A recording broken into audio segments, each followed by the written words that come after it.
I just clicked start broadcast. Okay. So give it 10 seconds. All right.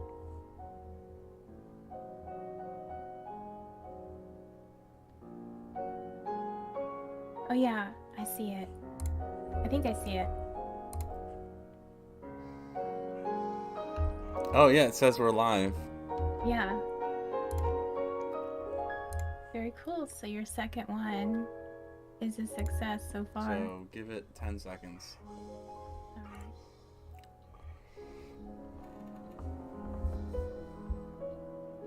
Whoops. I can hear mine. I see it. Yeah. I think I turned down the volume so it doesn't echo. Shh. Now my dog is squeaking at me. I'll take her outside real quick. Give me great timing. Give me like 3 minutes.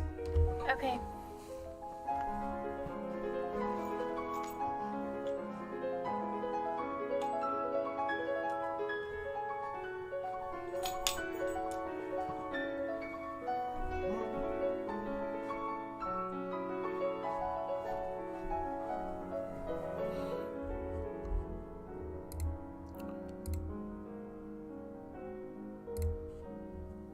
Friends, I plead with you, get into the ark. Oh yeah, it says we're...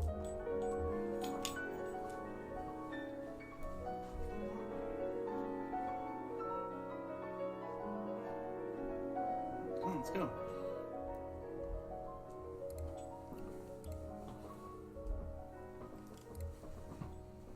Friends, I plead with you, get into the ark. Oh yeah, it says we're...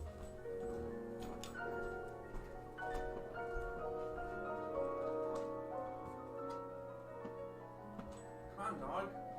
Let's go.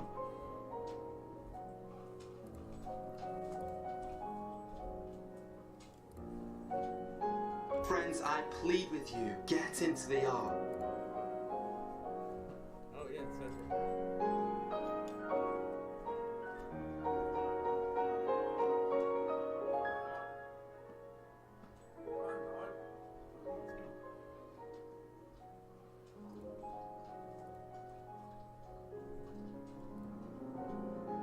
Friends, I plead with you, get into the ark.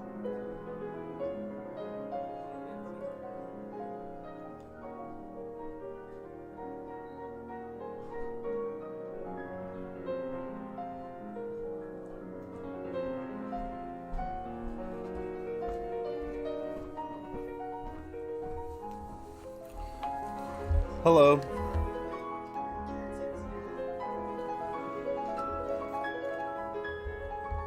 Hey, alright, I'm back. I had to pause it for a second too. So it looks like it's a success. Yeah. So let me show off some of my... I think it's on low latency. I should do real time next. But here's some of my features.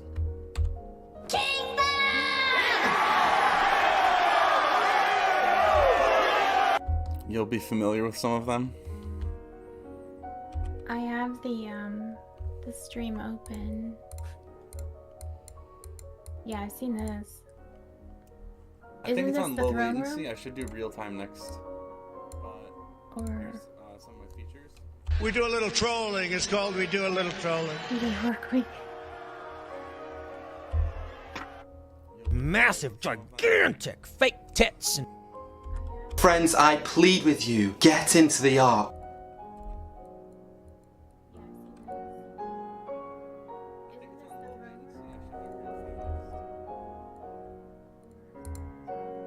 We do a little trolling. It's called We Do a Little Trolling.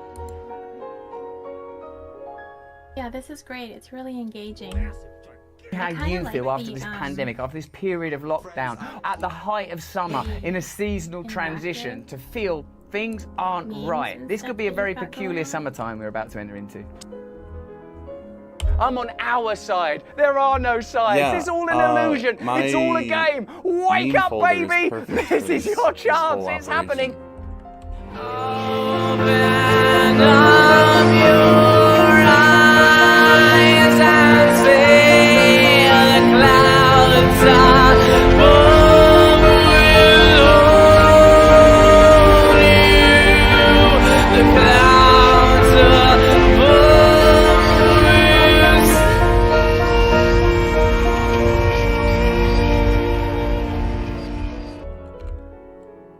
might all be wrong. That we've been wrong many times Here's the before, diamond. and we'll be wrong many I have times 3 again in the Russell future. Brand videos Perhaps we shouldn't queued up. enter this conversation with such certainty, but with a degree of openness that the people we disagree with might be right.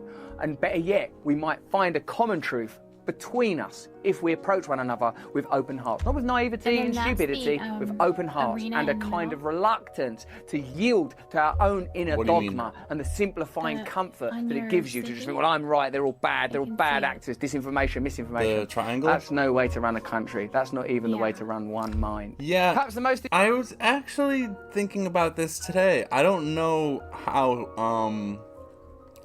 how thrilled I am about that. So a triangular stadium doesn't have the greatest viewing. The corners have kind of shitty seats. And then there's this weird effect with stadiums where it's hard to describe. The higher you go up, the worse the worse your angle is, and you end up looking at like the backs of the people in front of you. The slope has to get exponentially higher as you get higher above the viewing area. So I'm still doing a shitty job describing it, but what I'm trying to say is that triangular stadium is not as good as the stadiums in the gardens. What shape are those? They just have more horizontal room and less vertical room. Horizontal room is actually more important for stadiums than vertical. Okay. What about hexagon? Yeah, hexagon would be better. I'm just saying the seats would have to be like pushed back farther from the football field. They go Yeah. up too high too quickly. I saw that, yeah. But that's kind of dramatic the way you have it, and I kind of like the look of the imminent drop if somebody, from the top row gets too close to the edge. Yeah. If you actually position the camera at the top row or the top seats, and then angle it down to see the field, you can barely see the field. You see the seats in front of you because of the angle is just bad. The angle's Okay. too much. Okay. So it's just too steep. Yeah. So, I could just cut out the highest seats, just delete them, and then try to make it wider at the base. So it needs a little bit of work is what I'm trying to say. Yeah. And It's definitely unique. I was a football fan when I was younger, but I'm not really a huge football fan anymore. But and I don't think the first arc will be a lot of football fans. They'll be more the creative types. I felt like I wanted to put the centerpiece of the city as something that unifies people, something that's common. And football was kind of the choice, the obvious choice. But the first arc might not have a football field in the center. So we might have to find something new to put in that triangle. Yeah. I liked your idea of making the stadium a lot more versatile for, you could do meetings, you could do group speeches. I think at one point you said that stadiums were underutilized in cities because a lot of the times they just sit vacant when there's not a sports activity. So I think the more active you can keep the stadium, then it really pays off to have it. But I kind of like the idea of if you could, I don't know, it just seems a hexagon stadium would have that would be an interesting concept. But if you had music, that's the only thing with stadiums. If you have a concert or a band playing, the speaker is gonna have their back to people. The cheap seats, I guess is what they call them. So it's kind of hard to avoid that.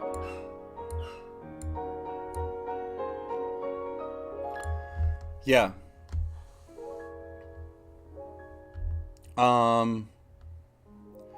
Yeah, we'll have to brainstorm something to do with the football field, because it's not the greatest centerpiece for the first arc. Did you see the Buffalo Bills arc? Because I'm from Buffalo, so I made one for the Buffalo No, Bills. I didn't see that one. I actually liked how it turned out. I was skeptical at first, but I put it together really quickly, actually, probably in like 2 weeks. And it actually has some unique it has unique features that I made for the stadium and I could have used in the water park. I didn't use them in the water park. I'm realizing this just in this moment. So, okay. Oh, go ahead. I'm sorry. I think I made 2 new hexagon features for the Buffalo Bills Stadium, and then forgot to move them back for version 9, because that's kind of version 8 is the Bills Stadium. Okay. With the Buffalo Bills arc, is it the town that you reanimated, or is it completely different city? It's the logo. So the arc is in the shape of the Buffalo Bills logo. And then the stadium is I don't know if you're familiar, it has this like swoosh going through it. It's a buffalo with the swoosh going through it. Okay. And then the actual stadiums, there's 3 different stadiums. So there's one for professional, one for high school, and one for kids. Okay. And the stadiums get smaller each level, and the levels work their way up the swoosh. So it's like very what I'm trying to say is it's very football focused. And that one's fine. That one's completely expected. Yeah. It's a little bit smaller, I think. I think it's like half the size of version 7. And it's worth checking out. I hid it from the playlist though, because it kind of like doxes me. It at least tells everyone that I'm from Buffalo, but I guess I should put it back on the playlist. I'm fine with that. Yeah. There's got to be an innovative way of designing a stadium that someone hasn't come up with yet. That's pretty much it. Is modular stadiums. Yeah. But now, is your stadium modular? Can it be added to and taken away from, or once it's assembled, is that it? Well, it's like incorporated into the hexagons, is my point. Yeah. So it's like built around the hexagon design. So you'd have your seats, you would have your concession stands and your bathrooms all built into the hexagons. Just normal hexagons. Okay.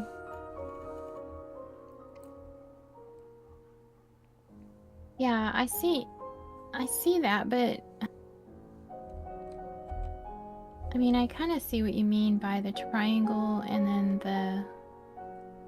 the different levels. But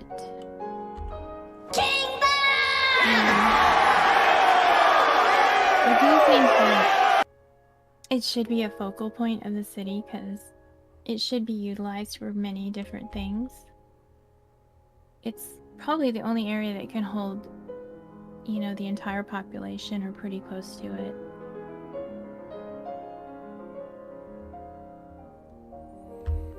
Are you still checking the live stream? I'm playing some stuff.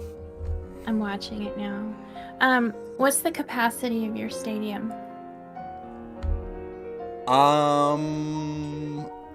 I think it was 50,000. That was just a rough estimate. But then if I get rid of the top like 2 or 3 layers, it might drop that to like 30,000. Which And It's a city of 144,000. Yeah, so I'm thinking on a percentage basis we'll probably be okay. Especially if we have our smaller concerts at the gardens. Yeah. The 30,000 is like mainly for like football and like city meetings, I guess. Yeah, that's a good idea. So I don't think we'll need more than 30,000. I'm looking at all your pictures. I have some of these. Yeah, it's my Pepe Yeah. folder. I've got some of them.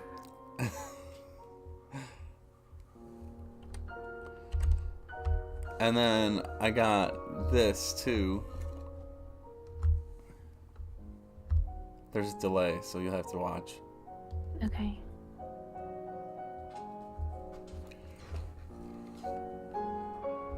The angle's terrible and the lighting's terrible, but it's a start.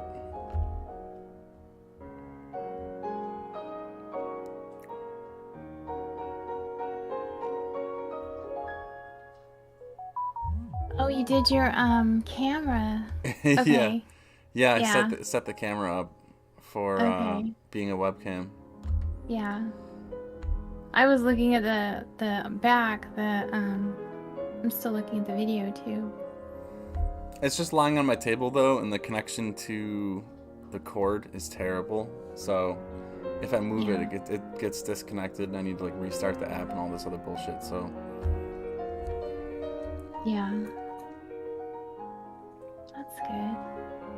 Yeah, I mean, you're moving up in the world. You're getting up to the Windows 10, and now you're gonna start live streaming, and you're like getting up with the technology, I guess. yeah, just live streaming technology. I'm up with a lot of other technology, so Yeah. Well, that's kind of the new thing, I guess. I don't know, it's been around for a few years, but it seems to be the common thing now that everybody wants to do. But it's fascinating. I could just sit here and watch these videos of the different cityscapes and things that you have. And this is this is the throne, isn't it? Still? The throne video? oh yeah, I could do. Here, let me. Might as well show this off.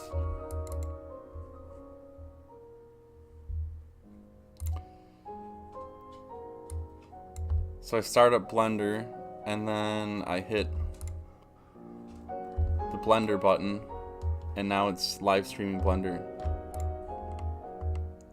After the delay goes by. That delay is Yeah. kind of annoying for showing stuff off.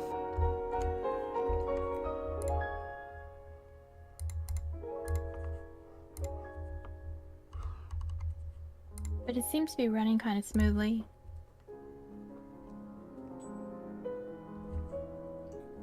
Oh, very cool. Yeah, I see it now. It says I've dropped 0 frames during this live stream so far, so that's really impressive. Yeah, that's good.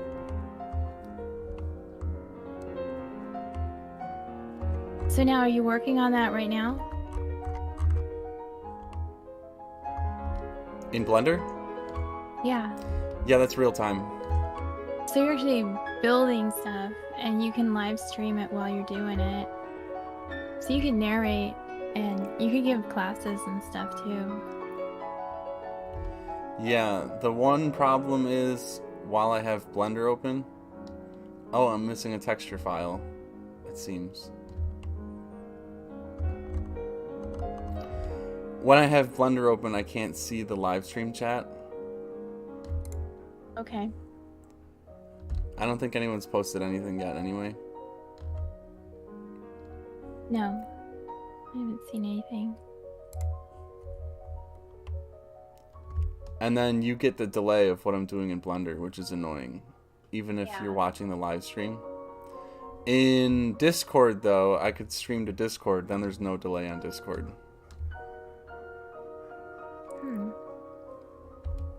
So, that might be... I wonder if you could do both at the same time. Let me try it right now. Yeah. You might as well test it out. Alright, so now I'm streaming to live stream Discord and YouTube. And it says my upload is about the same, which is kind of surprising. Okay.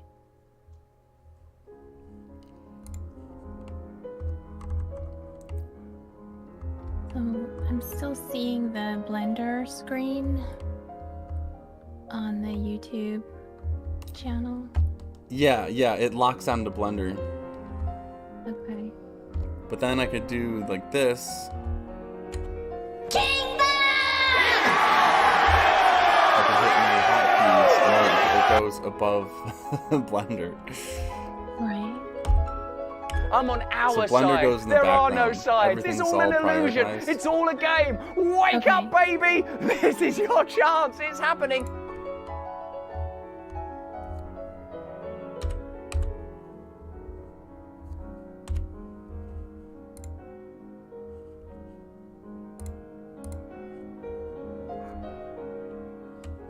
Is that the city before it's been rendered? Or That is that is just a part of it? 20-acre version. Okay. So locally, there was 20 acres of land for sale, actually for a really affordable price. So I made a 20-acre arc just to. I was gonna give it to my local zoning board as like. And it's still really beautiful for 20 acres.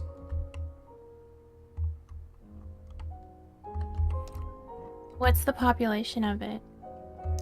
I think it was 4,500. Okay. So that's kind of a... No, that's more than one of the tribes. Tribal. Oh, city. yeah. Yeah. I think a lot of tribes will be one hexagon, Okay. which is perfect. I didn't even plan it that way. I actually chose a hexagon just because it's a 60-foot side. Each side is 60 feet. They actually were initially 90 feet, and they were way too big, so I downgraded it to 60. And then I thought 60 might be too big. I was thinking of downgrading them to 40. But then I thought 40 was a little bit too small, so I stayed with 60. Yeah. Yeah, there's a lot to that. I mean, for 20 acres, you can fit a lot of stuff in there. And, especially if you do the 3D level upon level and build vertically, you can get a lot in one space.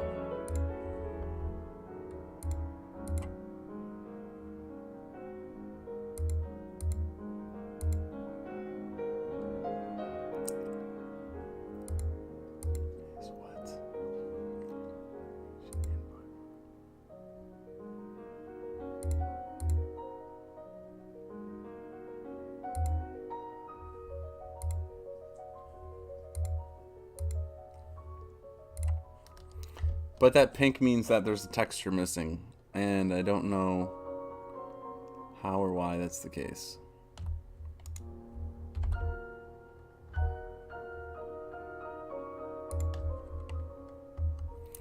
And that includes a 200 parking spots on that 20 acres. 200 parking spots for cars? Yeah, because people would be going to work in normal society. They wouldn't necessarily be doing everything inside the Ark. So, that's something I don't really show in version 7 is there's a parking lot on the first level, the first floor. Okay. But not the whole city, because you don't need that many parking spots because everyone's like sharing what cars we do use. It's more for like road trips in the big arcs. And then in the smaller arcs, it's for road trips and going to work in normal society. Okay. So it's just a single level parking garage, or is it multiple? Yeah, it's just on the first floor, just ground level. Okay.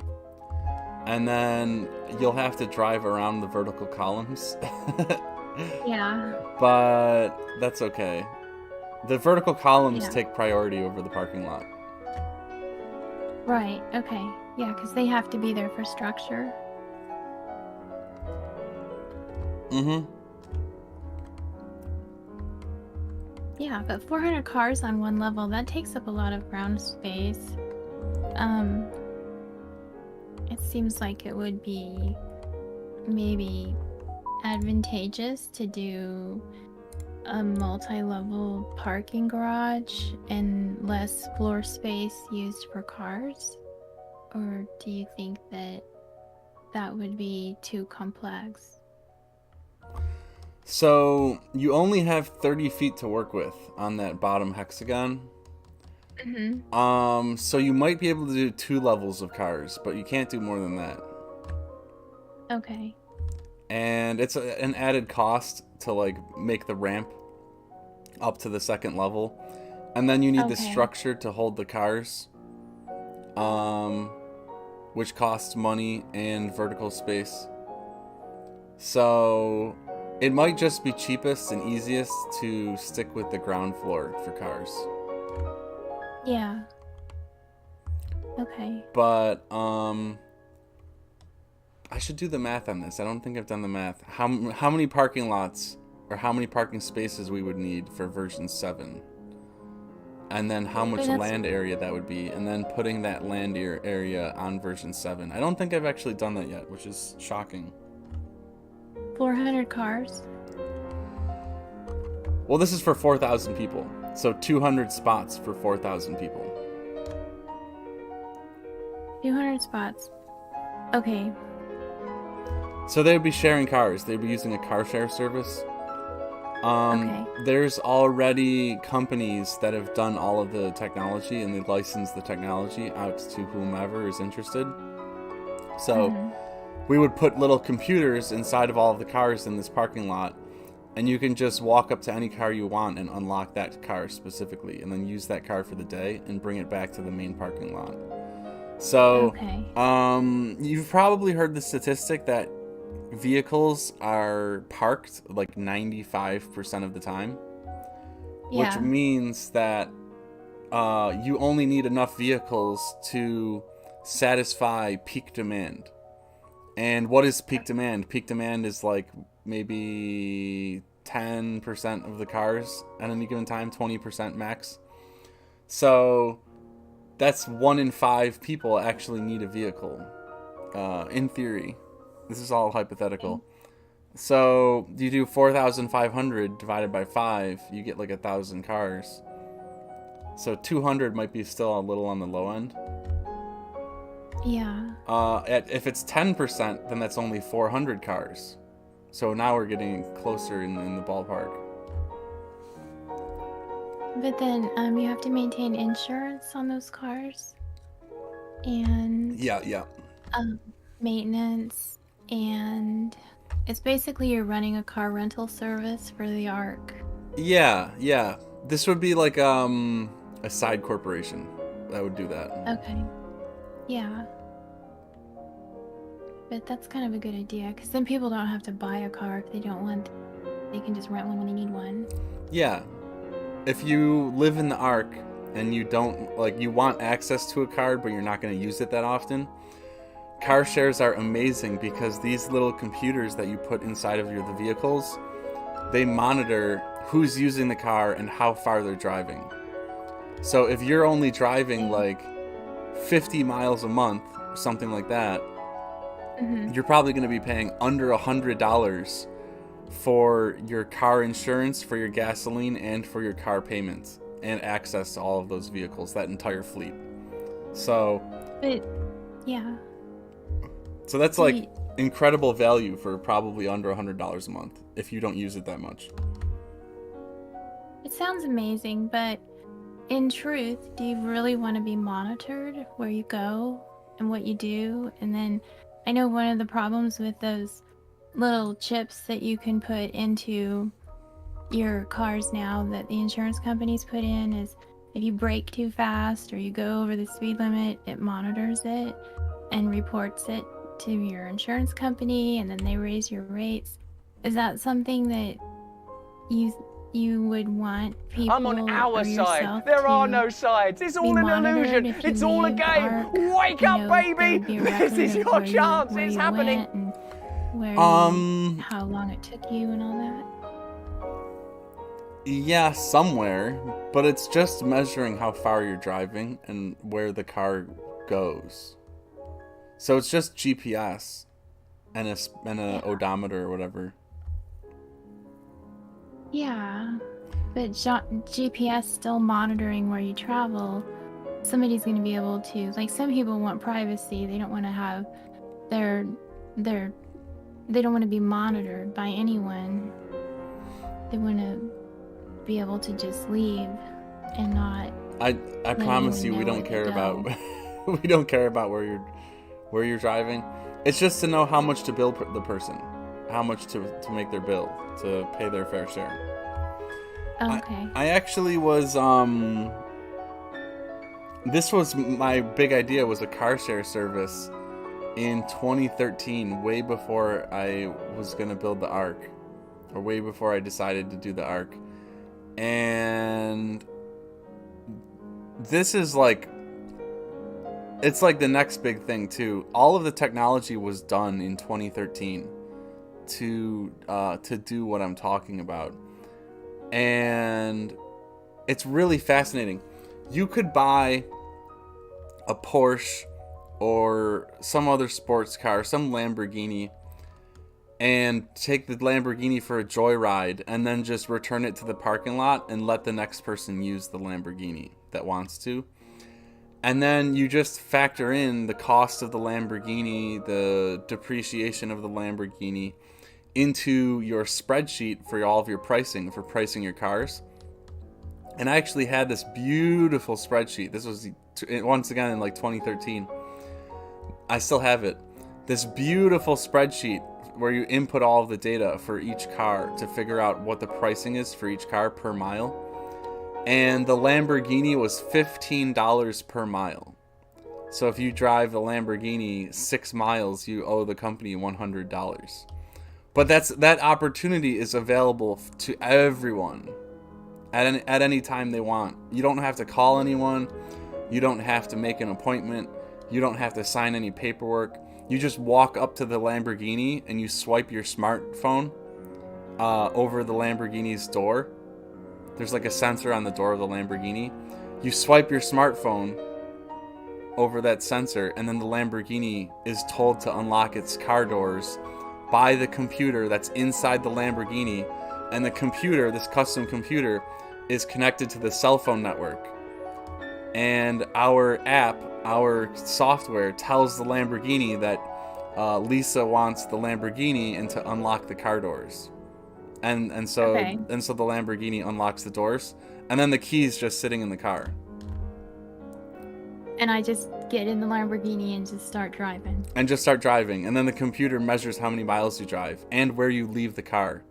So if you don't leave the car in the parking lot, there's also a GPS on this computer, and this GPS will tell us where you left it.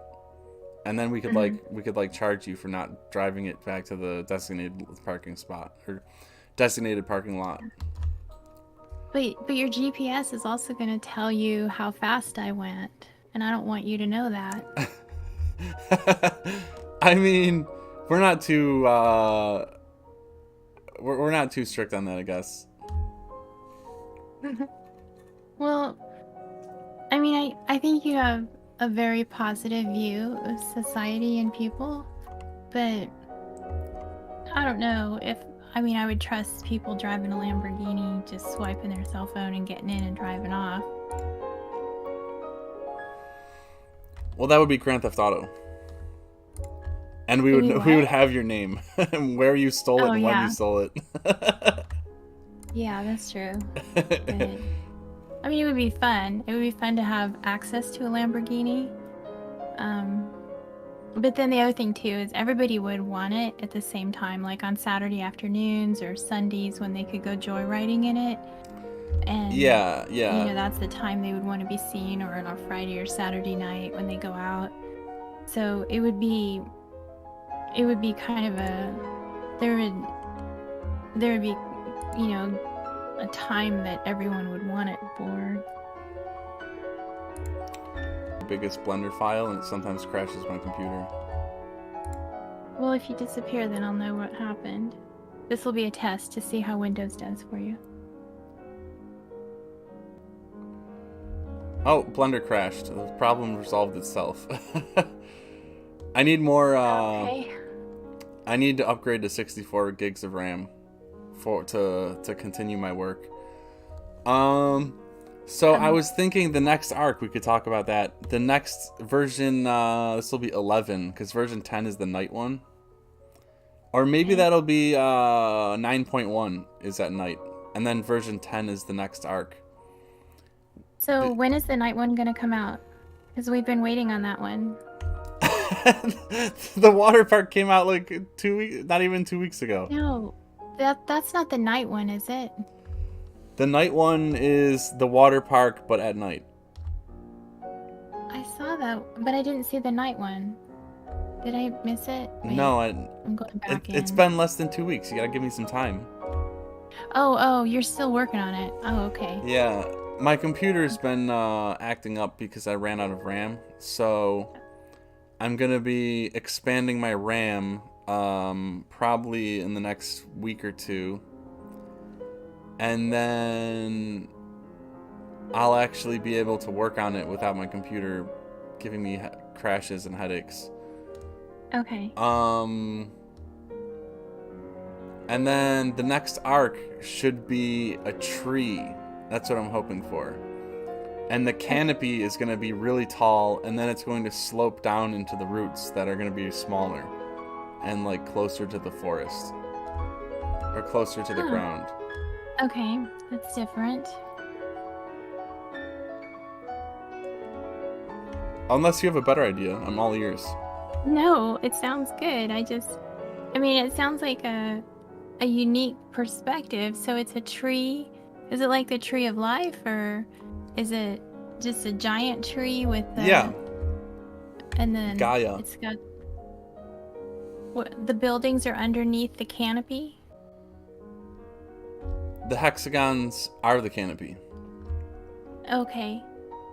Yeah. And they just build out. It's not an actual canopy. It's just a bunch of hexagons that are made to look like a canopy. Okay. And the canopy, we might do 24 stories. Or Okay. maybe we'll use 9, because the 369. So it'll be 27. 9 times 3. Okay. So like 27 stories for the canopy. And then it might go down to like 12 in the middle section. And then the roots might be like 3 and 6. I'm not sure. Maybe the roots will be like 9. Okay. So have you started this, or is it just... No, or is it I have mine? not even placed the first hexagon. Oh, okay. So this is version 10. We're just getting a sneak preview of what's to come. Yeah, I think 9.1 will be the night video. Okay. Yeah, because I'm looking forward to the night video. I think some of the pictures at night lit up is going to be really pretty to see. I'm on our side. There are no sides. It's all an illusion. It's all a game. Wake up, baby. And then the This version is your 10, chance. It's happening. That'll be good. So you'll have to, then are you going to do version 10? You start from scratch with a completely plain canvas and rebuild everything, or do you work with what you've got? So I will move over the modules, the little like the parks, and I'll just like pick assets from the version 7 file. But then once I pick the assets off of it, then yeah, I'm gonna start from scratch, because I'm already torturing my computer enough with the version 7 file, the version 9 file. So version 10 will pretty much start from scratch, which allows me to build a massive city and not have to worry about my CPU, not have to worry about my RAM. Okay. I'm getting gotcha. another beer. I'll be right back. Okay.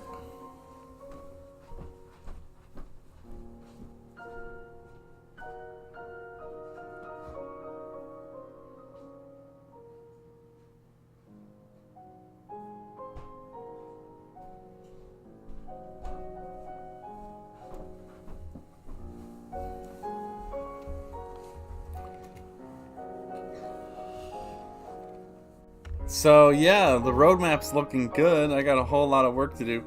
Sometimes I'm always like, in the back of my head, I'm worried that I'm gonna run out of things to do for Arkology, and it never happens. But I have that lingering fear in the back of my head. Yeah. Well, I imagine, you know, you can always add to it, and there's always improvements and different things that you can do as it grows, and modifications. Oh, another one. I was going to make a bunch of Tataria assets and then cover the hexagons in like the Tataria architecture. Oh, that would be so cool. Even though I hate saying Tataria because it's not a real civilization. It's technically the Gilded Age, historically speaking. I thought it was, isn't it a civilization that disappeared, or something happened to them? Yeah, that's not real. You're sure? Because that sounds so cool. It's a conspiracy theory. It's called the Gilded Age. That's what they're actually talking about. It's an exceptional generation of human beings that existed, and they're now all dead. And like their artwork died with them. There was no mud flood. There were no giants. All of this stupid crap that people make up. Giants. There were giants on Earth, like in the ancient days. It says so in Genesis 6. Yeah, I'm a skeptic about all that. Oh, because it says I think the Geber, the Nephilim were the fallen angels, and then the Geber were the offspring. Isn't that the Book of Enoch, though? I think Enoch talks about him, and then I know in Genesis chapter 6, I think it talks about them, and I think there was another influx later on too, We do a little trolling. It's called we do a little trolling. David and Goliath. I think Goliath was a Geber, so there was a second influx after the flood. That's why Goliath was there. But Goliath, I think, was like 12. I don't know. He was huge. He had 6 fingers, and it describes his armor and how big it was. And so he was massive compared to what a normal human would be. I'm still a little skeptic. So here's the thing. From a physics standpoint, human beings start to have heart issues as they get taller. I'm 6'3", so I'm pretty tall.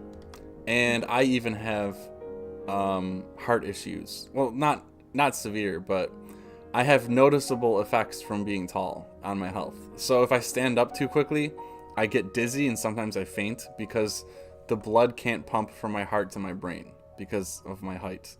And like there's like too much blood in my legs because I'm too tall and stuff like that. Okay. So that's already a negative side effect of being too tall. If I was 7 feet tall, my risk of heart attack like jumps up 5x or something crazy like that. If you're 8 feet tall, you're pretty much going to die of a heart attack before the age of like 40. Well, that sounds realistic, but then what about basketball players?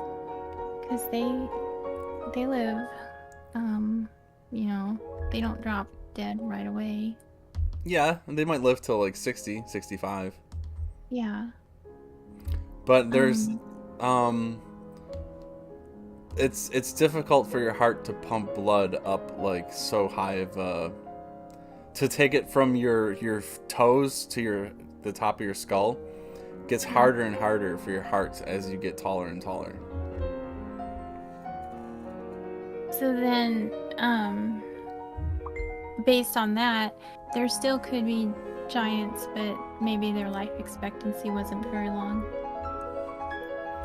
Yeah, it's possible. I mean, genetically speaking, I'm not really an expert, to be honest. So, I mean, look at like a brontosaurus, right? Yeah.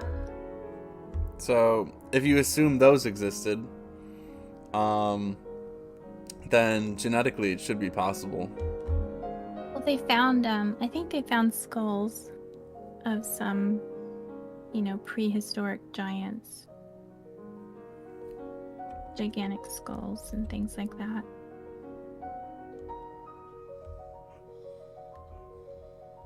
But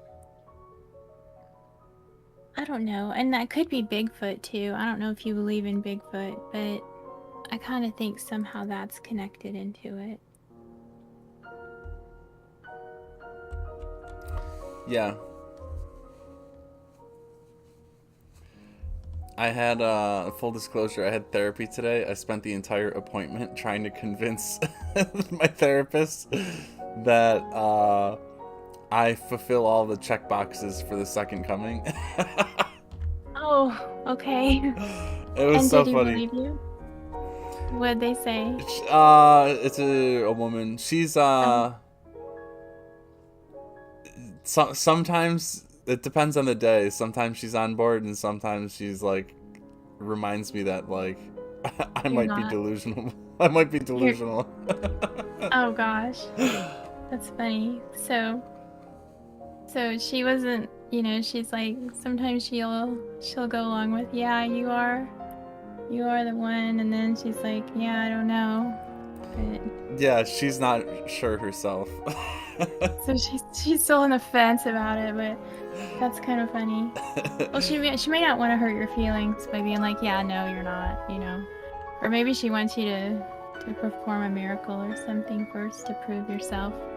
Well, even if you take the Bible as a choose your own adventure prophecy, collection of prophecies, there's still a stated goal of the Bible, and there's still a roadmap, and the end of the roadmap is the city of God, God's kingdom, which is an Arkology, where there is no sun or moon. And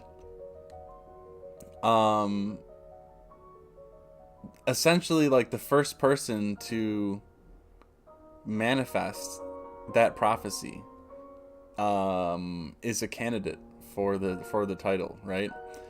And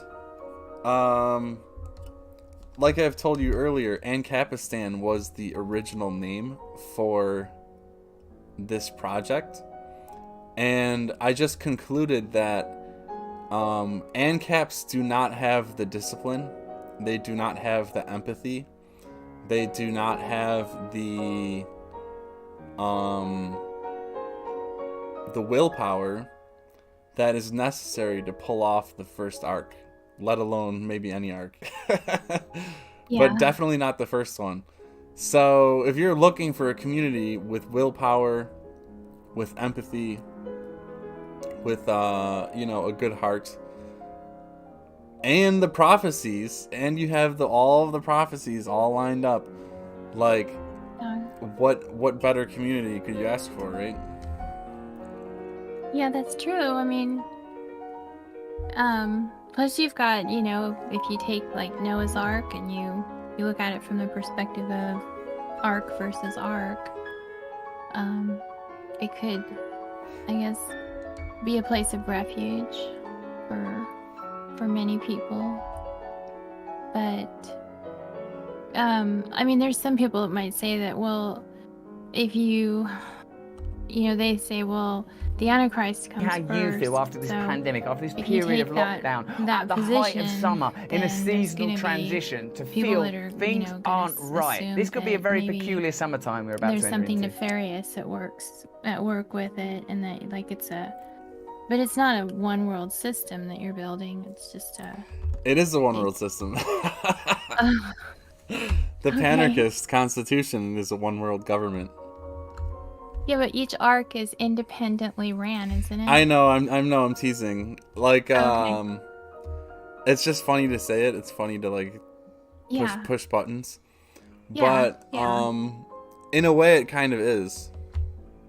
Okay. So it's kind of a one world system that you're developing, and you're putting it all together, and And there's gonna be a Lamborghini that everyone gets to drive. The community Lamborghini. Huh? It's the community Lamborghini.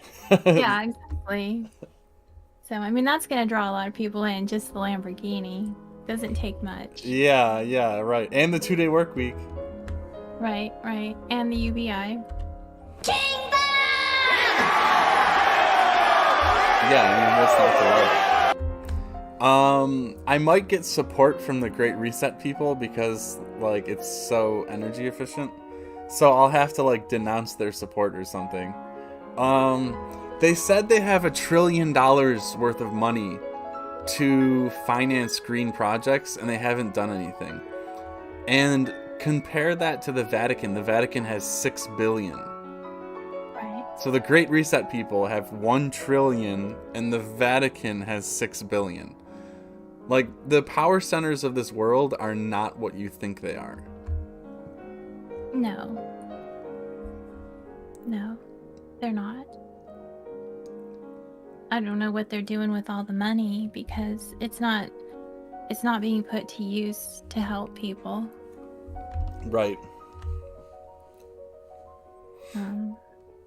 I mean, didn't we pass like $1 trillion infrastructure I'm on our bills? side. There are no sides. I It's think all an we just illusion. saw- It's all a game. We're always hearing Wake up, about different baby. bills passing This is that are your supposed to help, chance. but It's we don't happening. see the benefits of it.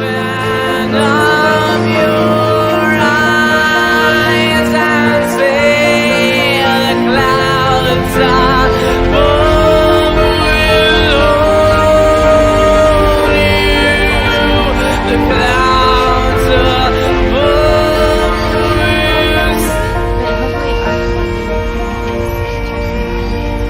everything, so you don't have to worry about that.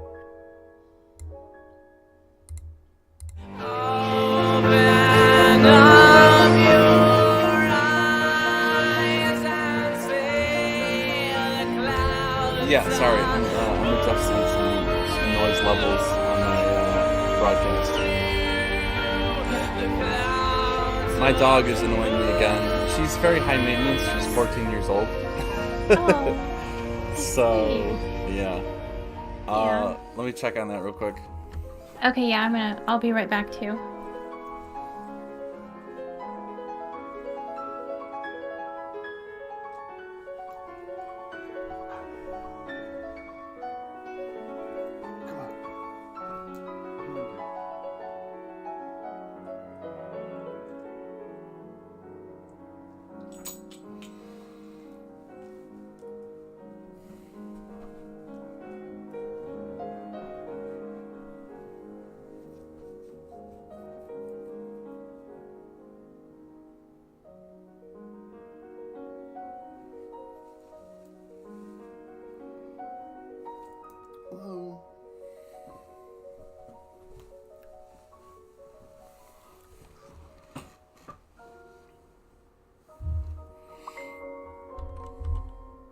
We do a little trolling. It's called We Do a Little Trolling.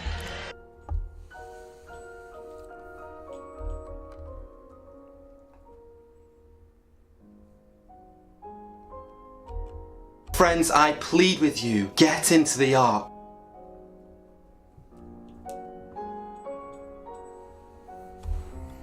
Friends, I plead with you, get into the ark.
Okay, I'm back.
I'm on our side. There are no sides. It's all an illusion. It's all a game. Wake up, baby. This is your chance. It's happening.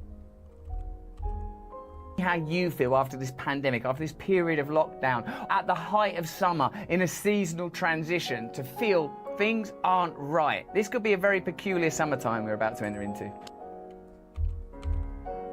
That we might all be wrong. That we've been wrong many times before, and we'll be wrong many times again in the future. Perhaps we shouldn't enter this conversation with such certainty, but with a degree of openness, that the people we disagree with might be right.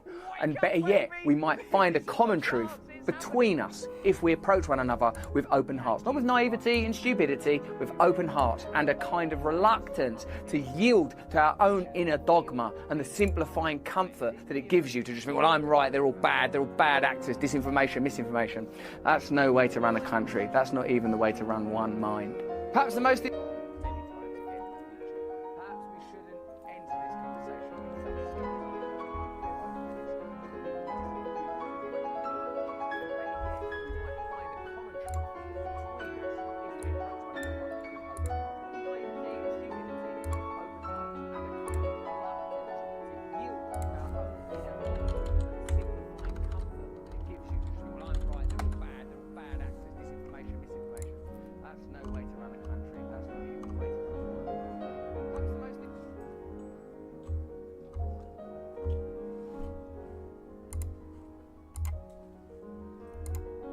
Is it becoming apparent to you that the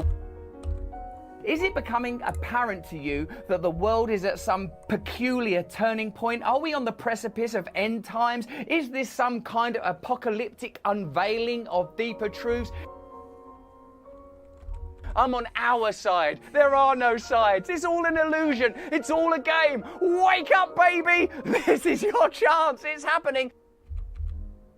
That we might all be wrong. That we've been wrong many times before, and we'll be wrong many times again in the future. Perhaps we shouldn't enter this conversation with such certainty, but with a degree of openness, that the people we disagree with might be right. And better yet, we might find a common truth between us if we approach one another with open hearts. Not with naivety and stupidity, with open hearts and a kind of reluctance to yield to our own inner dogma and the simplifying comfort that it gives you to just think, well, I'm right, they're all bad actors, disinformation, misinformation. That's no way to run a country. That's not even the way to run one. Perhaps the most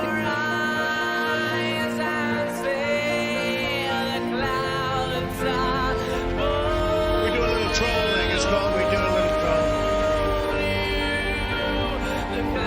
Friends, I plead with you, get into the ark.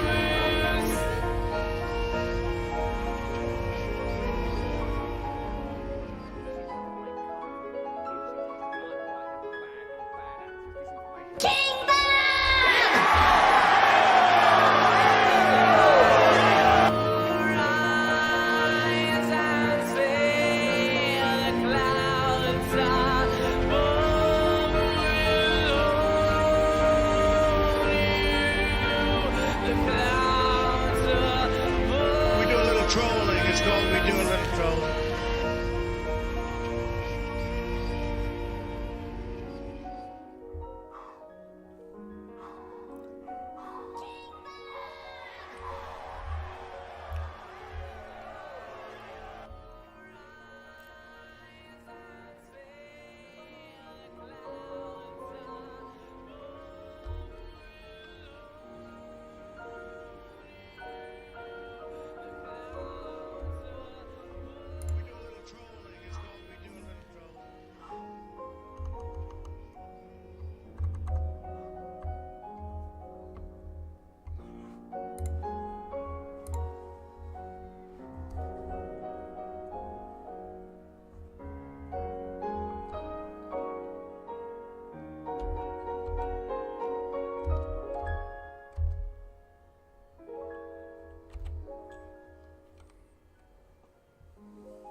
Whoops, are you there? Hey, welcome back. Hey. Yeah, no, I'm sorry. I had it muted. I was just waiting on you. Oh, Were you waiting long? I was waiting on you. Oh, okay. Well, I didn't know if your dog was still. You had to take him out for a walk or something. No, she has to pee a lot. And then she has diabetes, so she drinks water and then makes her pee more, so. Yeah, and you said she's 14, so. Yeah. Yeah. Whoops, are you there? Hey. Hey, welcome back. Yeah, no, I think this is great. I really like the video. I think it's coming along. Did the blender crash on you? No, I closed it before it ate up all my RAM. Okay. We have 3 viewers right now.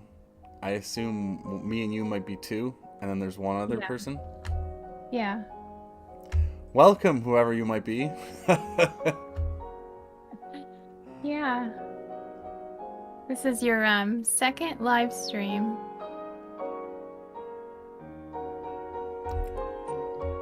Technically, right? My second or my first? Okay, now it's down to 1. So one of us must have left, but it wasn't me. I paused it, so I guess that counts as watching now. Okay.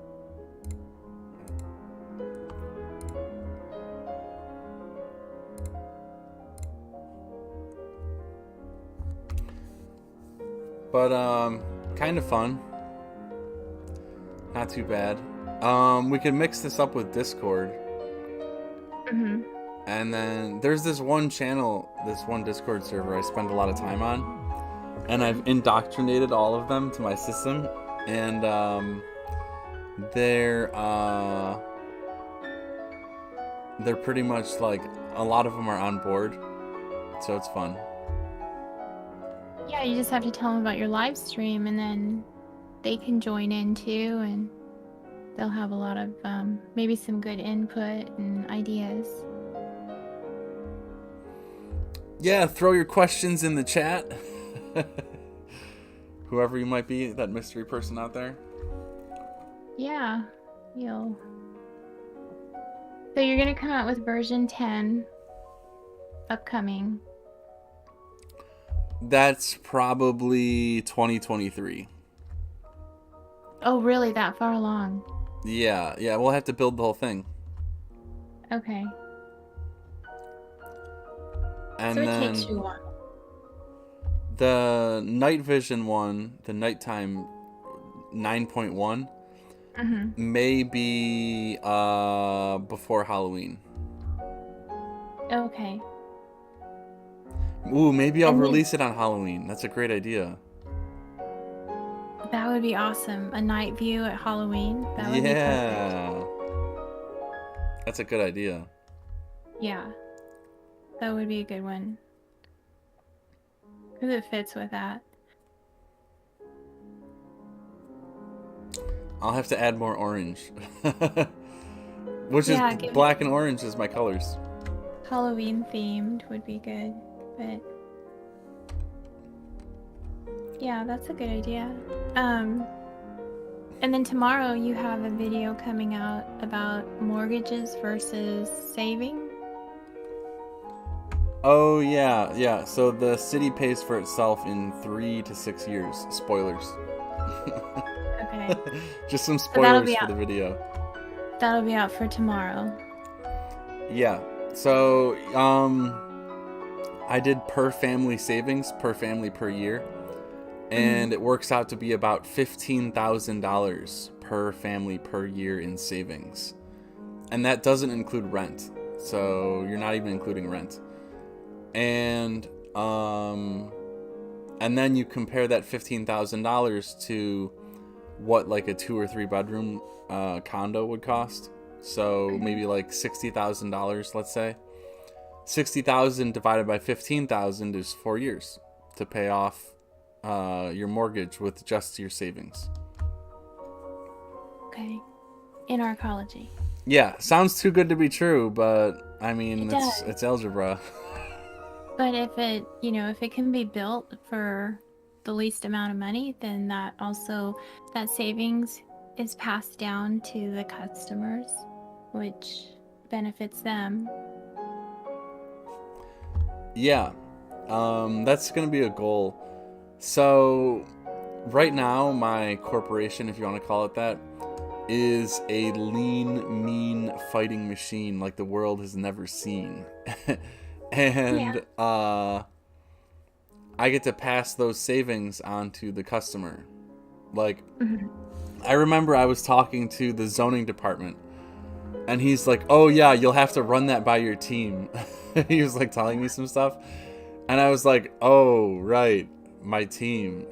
You are the team. Yeah, exactly. Yeah. I'm a very frugal one-man team. Yeah. Yeah, that's good though. But and you're also doing away with landlords, so there's no landlords, and it encourages ownership of homes, which I think benefits people and gives them a sense of security and permanency where they live if they own it versus renting. Yeah, I think owning is always better than renting. Yeah. And you said you can hand that down to your children too as an inheritance. If you keep it, live there your whole life. And if it's made out of steel, then it should have the life expectancy of these homes should be, the longevity of them should be tremendous. They won't diminish like typical wood-built structures would.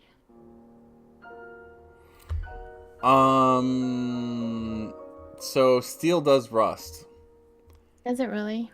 Yeah, I don't know if you know that. And no, I don't. I mean, I guess it does if it gets to water, but I mean, you have to keep water away from. So, temperature fluctuations also cause rust. Okay, and humidity probably. Yeah, like humidity, dew, stuff like that. We will do everything in our power to minimize the rusting process. I'm not 100% sure if we can eliminate it entirely. But there are some 100-year-old steel structures in my city that have been like pretty much unpainted and sitting out in the elements for 100 years, and they're just now beginning to become structurally unsound. So I'm thinking like a minimum of 100 years, probably more realistically like 250 to 500 years before rust is a problem. For steel. Yeah. So, do you know about galvanizing? You know what galvanizing is? No, So, you take steel, and right after it's produced, when it's like still fresh, you dip it into a pool of molten zinc, and the zinc crystallizes on the steel, and it forms a corrosion-resistant layer across the entire steel, and that's called galvanized. That's the name of the. I don't know why they chose that word, but that's the term. And I suppose I'm not an expert, but I would suppose that you can re-dip that steel in the zinc again and get a thicker coat of zinc. So I'm thinking, since this is so damn important with rust prevention, we could do like 3 dips in the zinc and then say, okay, this steel is corrosion resistant. And this 100-year-old steel that I'm telling you about that is structurally compromised around me, I don't think it's galvanized at all. I don't think they did that back then. probably not. Yeah. So if it was galvanized, you're looking at probably like a minimum of 200 to 300 years, just like with one layer of galvanization. And then you can scratch through that galvanized layer. I don't know how deep it is. It might be like a millimeter or something. But if you like scratch through the galvanized zinc, then you can expose the steel. And then if that steel gets wet, then the corrosion can start. But it's like, it's a difficult process. You see what I'm saying? Yeah, but even if you can get it to last 200 years, that's almost 3 generations of people that would be able to live there before it would have to be upgraded. Well, if you count a generation as 20 years, then it's actually 10 generations. I was doing 70 years. Yeah, usually like, millennial to Gen X to baby boomer, it's like 25 years, something like that.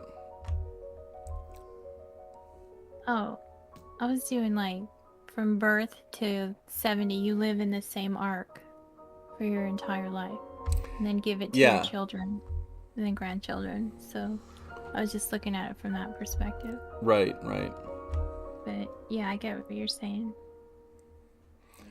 So I think 300 years is a good target. 1,000 years is an even better target.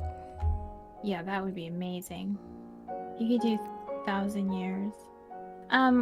What about brick? Is that too labor intensive, or obviously it's not modular, but I know brick lasts for centuries. Yeah.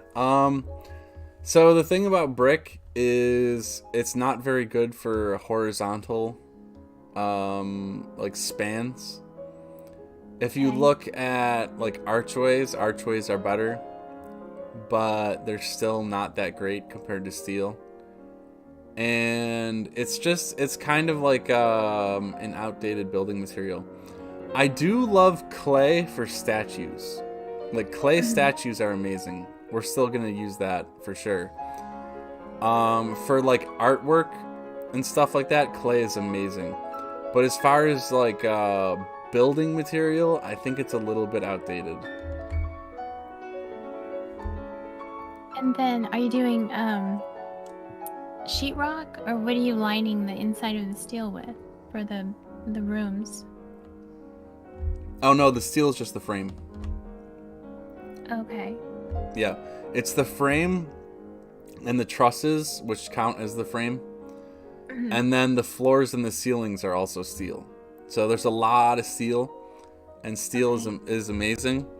But then everything else is your standard residential construction, which everyone is very comfortable and familiar with.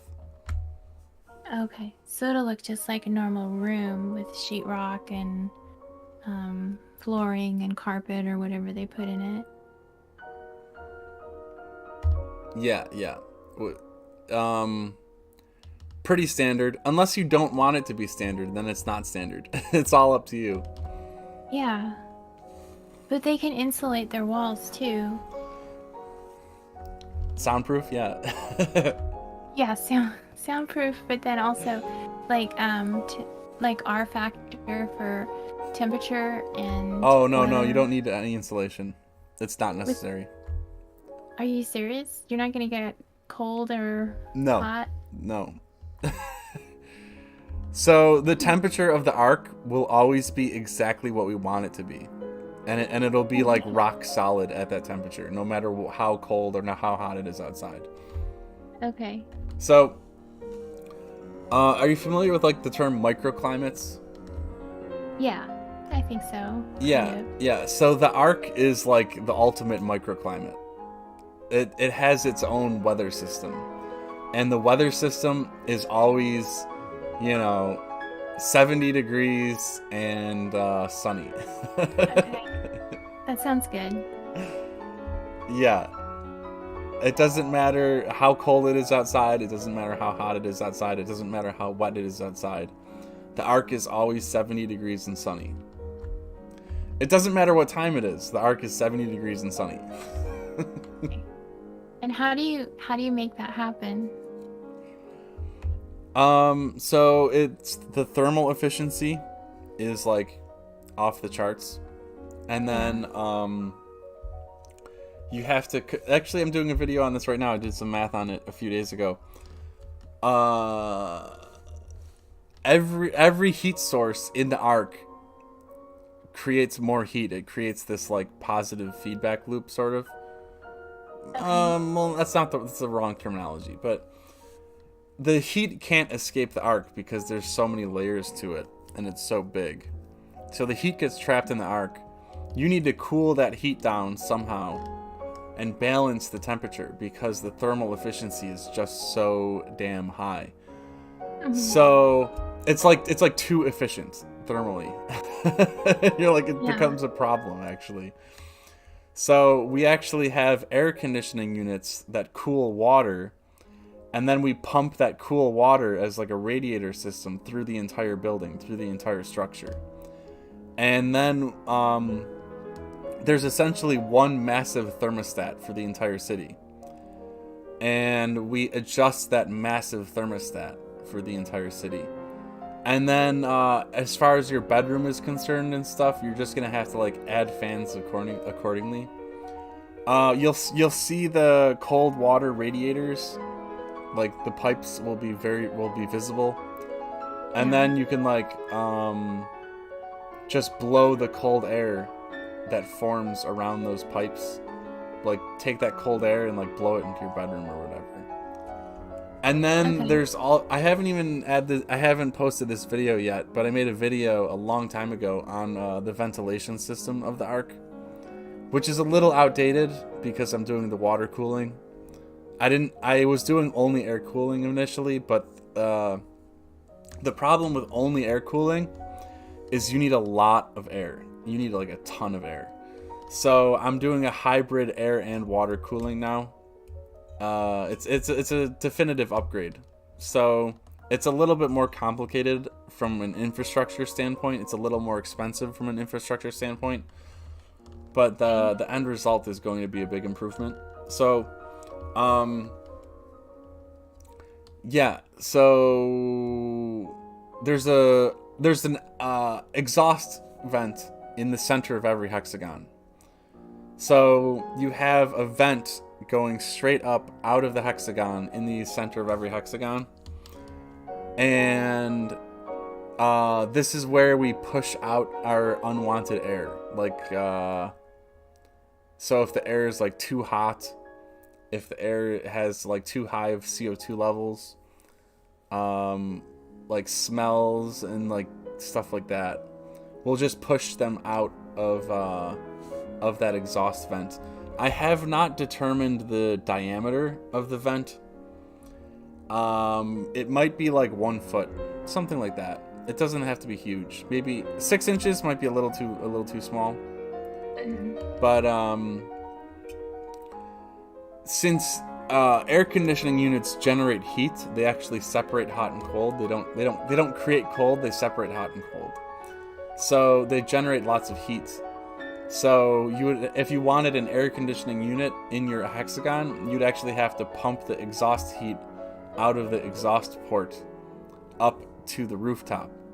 So on a cold day, you're actually going to see all of these exhaust ports all over the hexagons, and they're all going to have like the fog coming out of them on like a cold morning. It's going to actually be really cool.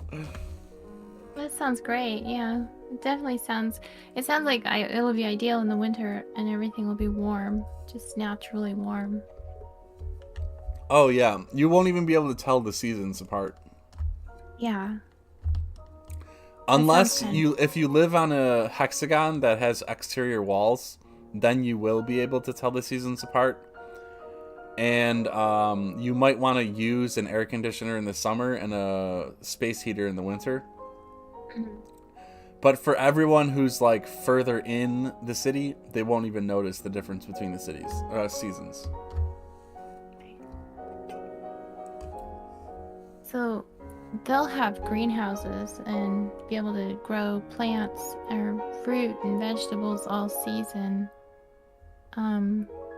with that kind of heating and cooling system. Because usually in the winter there's no it's too sun. cold. Wait, you said there was sun 24 hours a day? No, that's artificial lighting. Oh, okay. Well, you could do grow lights. Yeah, so here's the thing with grow lights. So, grow lights, Grow lights, they massively increase the electricity usage of the city. And then they generate tons of heat, too. And all of that heat needs to be vented out of the city and actively cooled by the city. So, grow lights are, actually a bad idea. Oh, okay. Yeah. So you could have like some smaller plants, like house plants, that are like low light. They don't need direct sun. Okay. But anything that's like crop oriented or something, or like strawberries, I don't think they're going to have enough sunlight, and it wouldn't be worth it anyway. So you're not gonna have people growing mushrooms and all of their vegetables. Well, mushrooms don't need light, so they're different. Yeah. But then, that's a good point. If you have 3D cities where you have the road system, and then you have a tram system that goes over the road, and then you have your buildings that are built up into skyscrapers, and there's going to be limited sunlight down below, how do you maintain the grass and the gardens so that they will continuously green? Inside the city? Yeah. So they're all fake plants. Oh, okay. Yeah. They're all just plastic? You're doing plastic plants in the city? Because it looks so lush. It looks like you've got, all kinds The of roof is greenery. real. The roof is real. Yeah. But inside the city, we're going to be using a lot of fake plants. Oh, okay. Oh, I guess it's a workaround. I mean, if you gotta do it, you gotta do it. Some of the physics problems, there just isn't a solution to. Yeah. So You maybe, could use real plants. It's possible to use real plants. but the cons outweigh the pros. Really? Because wouldn't real plants clean the air for people too? Because with that much density, wouldn't you want like fresh air and, purified air for everyone to breathe?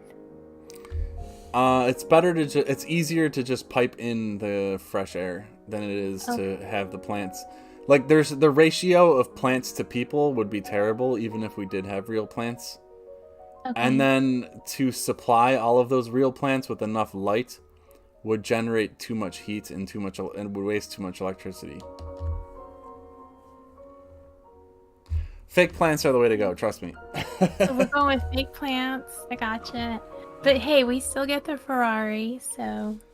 Or the Lamborghini, I guess it was a Lamborghini. Yeah, the fake plants and the no sun are two problems. And then potential body odor is another problem that I'm kind of worried about. But you're gonna bring in fresh air. So, here's the thing. Oh no. I have some bad news. Oh no.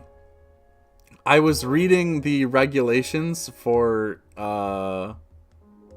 ventilating buildings, and it turns out human beings need a very small amount of fresh air to survive, like shockingly small. And so I calculated the absolute minimum for fresh air needed for people to remain comfortable. And that minimum may not be enough to combat body odor. No. No, that's not gonna work. Yeah, we might need more vents, more fresh air. Yeah, definitely lots of fresh air. And then, hopefully real plants, like where the sunlight can get through, that would be nice too. But that's what the roof is for, and the gardens. Yeah, that's true. Yeah, I get it. I mean, yeah, there's there'll be places for it. But definitely fresh air. Yeah, I could double it. I'll double the flow rate. Yeah.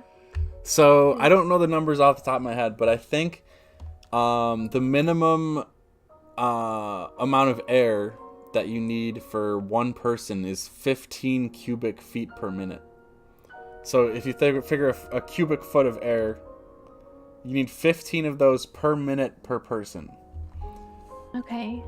And I was looking at box fans, because like fans are labeled as cubic feet per minute. That's how they measure their output. Okay. And a box fan was 2,500 cubic feet per minute, like your normal box fan, 24-inch box fan. Okay. So you do the math, that box fan can support enough airflow for nearly 200 people, according to regulations. Yeah, that doesn't sound right. Yeah, it's algebra. You can't argue with algebra. Yeah, but it doesn't sound right. I mean, it just seems wrong. That just seems wrong. I don't know. Yeah, human beings, you actually need a shockingly little amount of air to survive.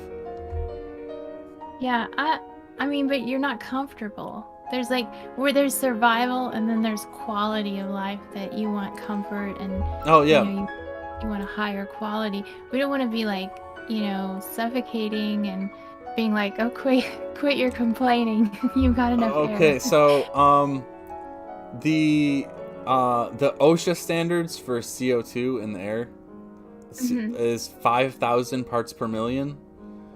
And then some people start to feel stuffy at about 1,000. And I think I set the city of Arkology to be about 800. And the outside air is 400. Oh, because that's not going to work if people at 1,000 start feeling stuffy. And then you keep it at 800? Wait. Is the higher you go, the better, or lower? No, yeah, that's worse. The higher is worse. You want lower is better. Oh, okay. I thought you were like just cutting out 200, from the 1,000 and being like, you're just gonna have to make do with, So the OSHA standards for an 8-hour workday is 5,000. So it has to be 5,000 or less. You start to suffer health defects or health problems at 10,000. Okay. And people start to feel stuffy. Some people, it said not all, but some people start to notice like the stuffiness of the air at about 1,000. 1,000. Okay. And I would keep the arc at 800. 800. So, very sensitive people though that might have allergies or asthma may need it even lower than that. This is just CO2. It's unrelated to asthma or unrelated to allergies. But okay, then just people who want super fresh air.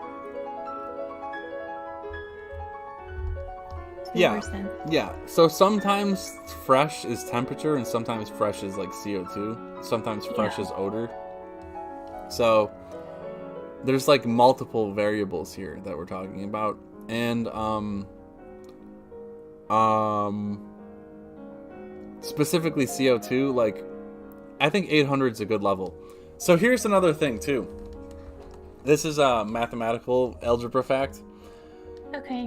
If the outdoor level is 400 and you want to keep it at 500 or 600 or 700, as you get closer to the level 400, as you get closer to the outside air, you need exponentially larger amounts of airflow. Like your airflow goes to infinity. Like if the outside air is 400 and you wanted to keep the arc at 401, your necessary airflow would have to be like unbelievable. It'd have to be like a fucking windstorm. Okay. So as you get farther and farther away from the ambient air, as you get farther and farther away from 400, it gets easier and easier to maintain that level. Okay. Well, that makes sense. Because I know, like, when we have high humidity, the airflow is nothing. The air just sits there. It's really heavy, and it doesn't feel. It's really hard for some people to breathe because it's just real heavy. And I think. Oh yeah, humidity is another factor too. So we have dehumidifiers would solve that problem very easily, because if the air is not being changed out fast enough and you have like 20 people per hexagon, the humidity might be, and like people are taking showers and stuff, that air doesn't really have like that water. It's hard for that water to get out, or harder. So like just having like 1 or 2 or 3 dehumidifiers per hexagon would be more than enough. Probably like 1 or 2. Okay. And that'll help control mold too. Yeah. It's just like people exhaling is probably the number one source of humidity for the arc. Mm-hmm. Yeah.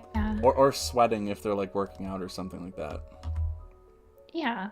I just don't think of that kind of thing. It's just something that, like, in normal everyday life, we don't even consider that kind of stuff.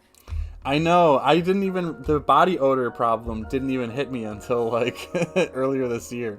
I was like, wait a second. People's BO is going to be an issue. And like, in terms of my list of priorities, I think rust is number 1, obviously. But I think BO is probably in like the top 5. which is such a funny problem to have in a project like this.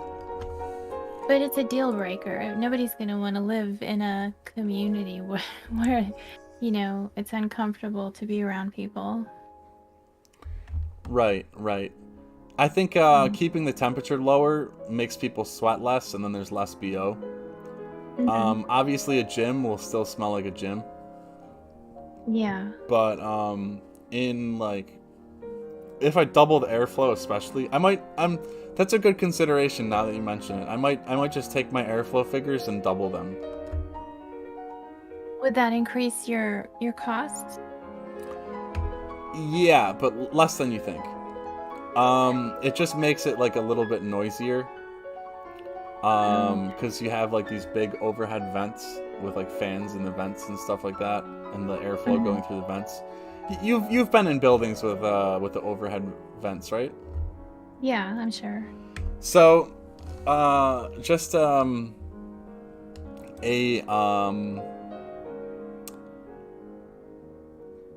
just a little hint here. Most buildings have their airflow like massively over-engineered, like unbelievably over-engineered.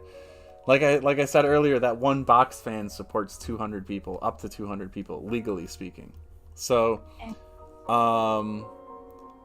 so yeah, the legal requirements for airflow are extremely little, and these businesses, they like jack up the air conditioning, they jack up the airflow, and you're like, it's the summer day, you're inside this building, and you're like, Jesus Christ, I feel like I need to put a jacket on or something. It feels like it's fall. Yeah.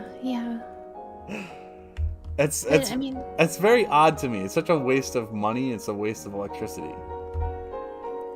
yeah, but they're trying to meet everyone's needs because it's easier for someone to put a sweater on and,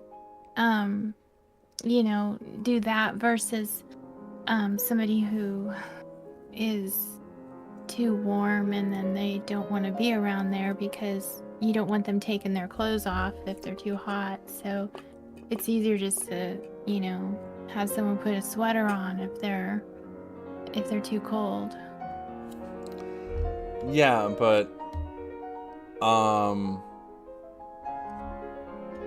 I just, so I was actually thinking, this is another idea. Since the temperature will be like something that people bitch about, and there's only one thermostat. Yeah. We could add that to the election process. Like, what temperature do you want the city to be? And then, oh my god. And then we would take the median of, because like then people could like, if it was an average, people could say like 200 or something. Mm-hmm. And then throw off the average. So if we take a median, then we wouldn't have that problem.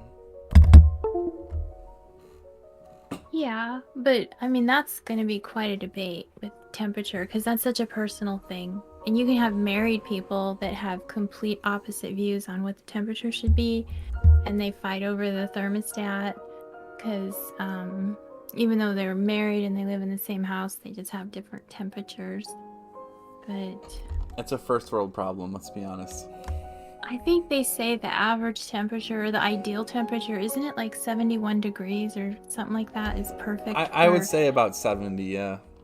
Yeah, that's what it, that it's the easiest one to moderate. So you can either, address accordingly to that. And that would be also ideal for citizens because then they don't have to have a winter wardrobe or a summer wardrobe. They can just basically have an all-season wardrobe.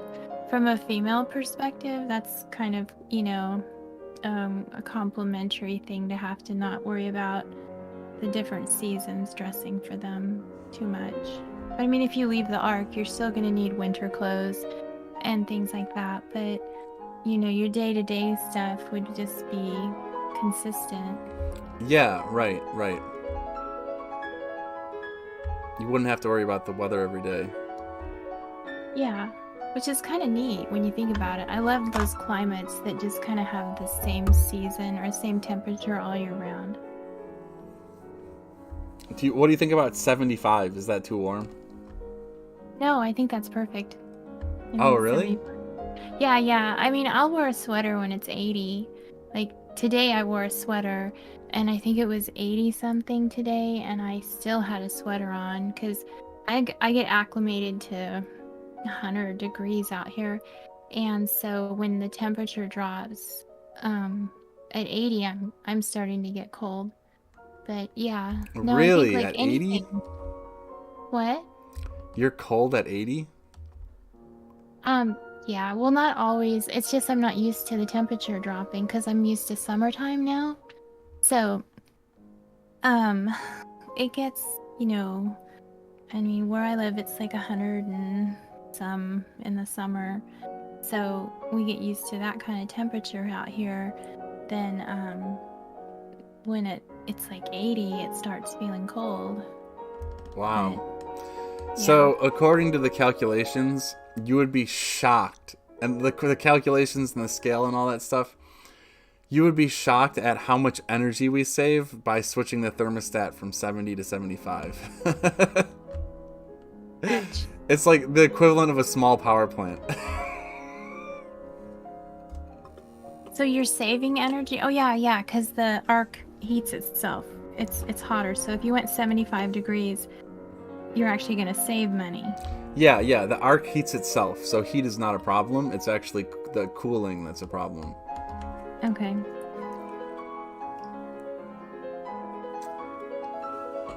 Yeah, I think 75 is good. I mean, it would be for most people, I would think. I don't know.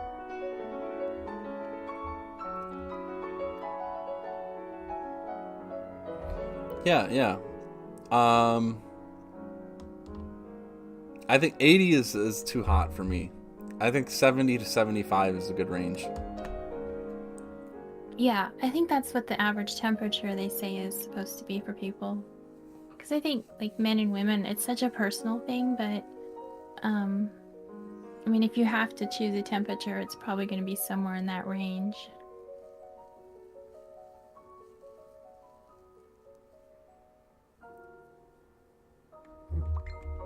I'm on our side. There I'm are getting no another beer. sides. It's Beer all bag. an illusion. It's all a game. Wake up, baby. This is your chance. It's happening.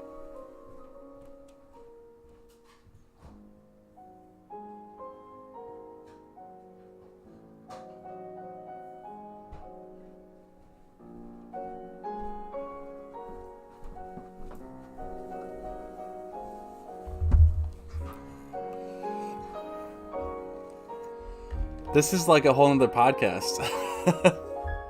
No, it's like, we're going on over 102 minutes. It's more unprofessional, but that's okay. There's no topic. It's just whatever. Some people might prefer it. Who knows? I don't know. But yeah, I mean, I think fresh air is good for the arc. You know, I think the more you can put that into the city, the better it's going to be. Yeah, I want it to be quiet too. There's a balance between like that serenity of the peace and quiet, and then just hearing like overhead fans all the time. Yeah, especially if people are trying to sleep, that could be an issue. Oh no, I'm talking about like in the roads. So the ventilation system follows the road network. Okay. So a lot of the infrastructure follows the road system. So these large vents that I'm talking about would only be overhead the roads. They wouldn't be in your bedroom. The bedrooms and stuff like that would be like diffusion. So do you know what a pressure differential is? No, you'll have to explain it. So fans create a pressure differential. They create a low pressure when they pull air in, and they create a high pressure when they push air out. Okay. And then that pressure differential is actually what moves the air, the difference in pressure. Okay. So by pushing all of this air, this fresh air, into the public areas, it creates a local high pressure zone in those areas. The video I haven't released yet is on this topic. So it creates a local high pressure area in those zones, and then the exhaust vents inside the hexagons, pushing all that air out of the hexagons, creates a low pressure zone in the hexagons. So the hexagons are low pressure, the roads and the commercial areas are high pressure. Okay. And this pressure differential creates the airflow from public to private spaces without any fans, without any active movement. So it's designed to be as quiet and as low power as possible. That sounds interesting. Okay. Yeah. So you don't hear any motors of, air conditioning or fans running. If you're in your bedroom, no. If you're out by the road, yeah, maybe like I want to keep them as quiet as possible, but yeah, you could hear them overhead. Okay.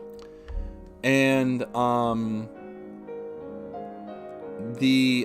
when you open your front door to your apartment, you'll actually feel the pressure differential. It'll be like this like really soft wind going from the road into your apartment.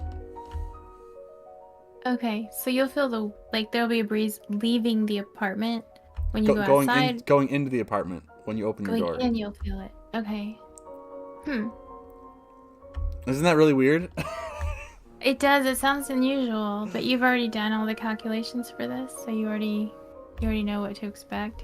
Well, the actual pressure calculations are really complicated, but I've done like the volume and stuff like that, the volume flow. So yeah. It's hard to say exactly how strong that little breeze will be, but it will be there. I actually had, this is a fun story. I had a extra 1-bedroom apartment in this duplex I owned years ago, and I turned it into like a party area. I did whatever the hell I want with it in terms of decoration, and went really creative with the decoration. And it was on the second floor, and in the summer it would get crazy hot because there's no air conditioning, there's no vent system, no ventilation. So in order to cool the apartment, I would have one intake to create the pressure differential, and then one exhaust to push the hot air out. So you're pulling cold air in, pushing cold air out. And it created a passive breeze through the entire space, and like people would be chain smoking cigarettes, and it would be like the cigarette smoke would be horrible 1 minute, and then you just flick a switch and all of the fans turn on, and it would create like, I wouldn't say a wind tunnel because a wind tunnel is too strong of a word, but all of the cigarette smoke would disappear in like 30 seconds. That's really cool. Yeah, so like people make the mistake of not thinking about pressure differentials. You want an intake and you want an exhaust. You need the exhaust and you need the intake.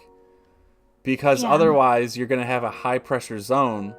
The fans will create a high pressure zone inside of the building. But then that air doesn't get replaced by anything. It's just a high pressure zone. Okay. So basically you're able to manipulate it so that it runs properly. Yeah, computer towers work the exact same way. Your computer tower, the cooling system in the computer tower has an intake and an exhaust. Okay. Are you reading the chat? Oh my god, it's Alexi. Yeah, I was wondering if you saw his question. What on earth are you actually looking at?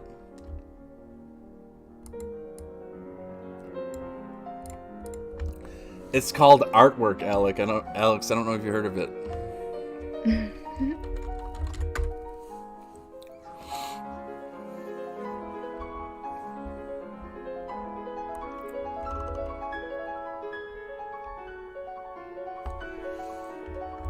I guess he's the mystery viewer.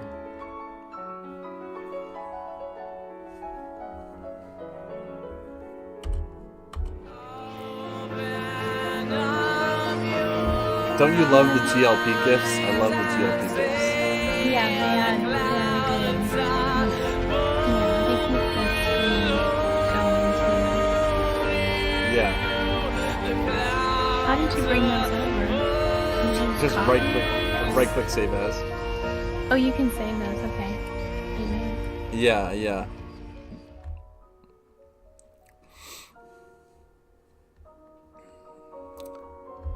But I'll have to add the venting system, the vent video. I haven't done that yet. But it briefly, it's like 5 minutes. It briefly talks about the pressure differentials, I don't know if I've made a video about the cubic feet per minute, actually, now that I think about it. Yeah, I guess there's no reason to put slow-mo on, considering how many people are in here. Yeah. It's too late to change it, though. You can only change it when you make the stream.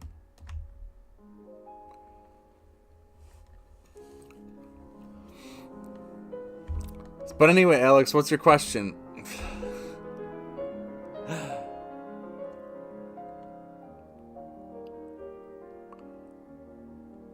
Is that the throne room that you've got on the screen? Is that the throne? That's not the throne room, is it? No, I can add the throne room. Let me do that right now. Or is this just in the park? That is three-dimensional artwork that I made. Oh, okay, so this isn't part of the city. No, it's just unrelated. Let me add the throne room.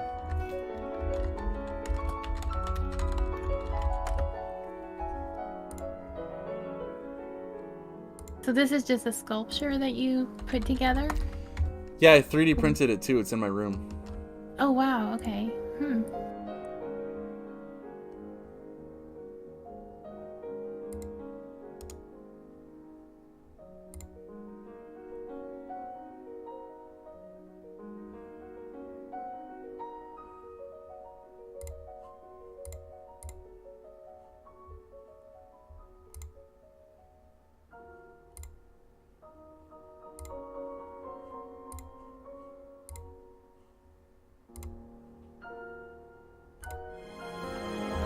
So, here we go.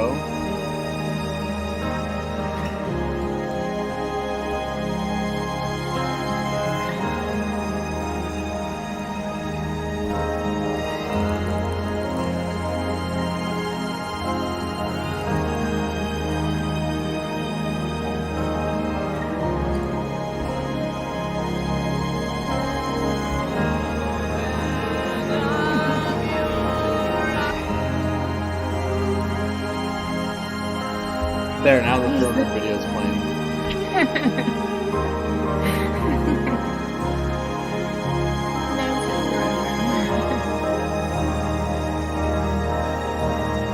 And then in the first arc, you're going to be the monarch? You're the king? Yeah, I'm the king of the first one, yeah. So this is basically your domain right here that we're looking at? This is my throne room, yeah.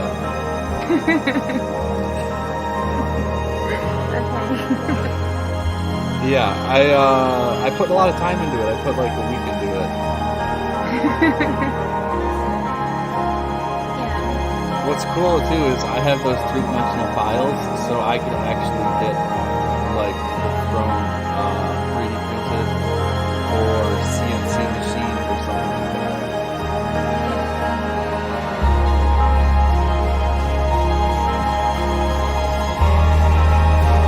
And is this at the highest point of the city? I assume there's nothing higher than that.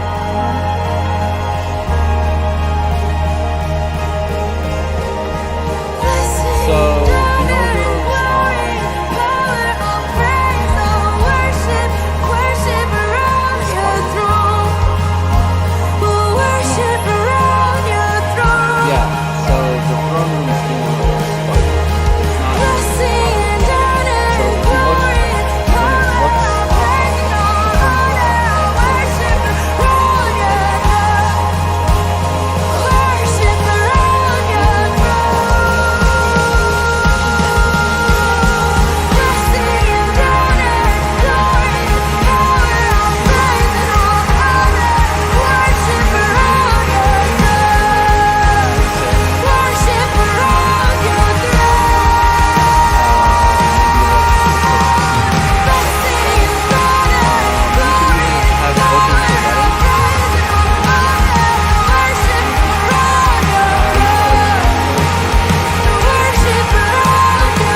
Yeah. So fluorescents have to be like straight lines, right? So LEDs you can like bend and curve. So LEDs would be better. Fluorescents are only one color too generally, I believe. So LEDs you can change whatever color you want. Okay. So it's gonna be multicolored. Like you can, so you'll be able to, depending on your mood, you can go through different color changing for the day. Yeah, whatever you want. Or it could go along to the music. You could you could actually synchronize the LEDs to the music that's playing in the room. Yeah, that's In real time. My friend actually did that. He created a circuit board and a computer system that played along to music in real time. Mm-hmm. And it did it across several frequencies too. So different frequencies connect to different lights.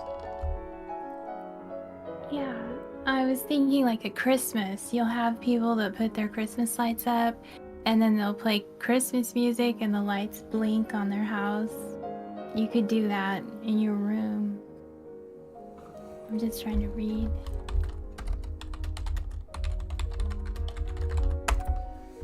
Yeah, why is intensity bad in artwork? I don't understand.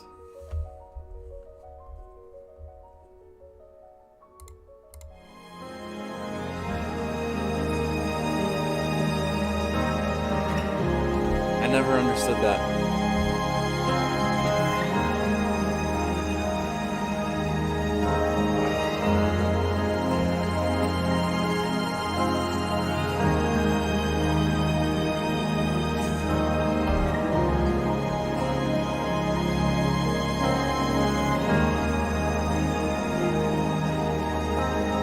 Like this view. As you can see all the seats. Yeah, it would be cozy. Like, not too big, not too small. I think that 1 hexagon is like the perfect size in a lot of ways. And what's funny is I just kind of picked the number 60. I didn't know. It wasn't a whole lot of thought that I thought. Oh yeah.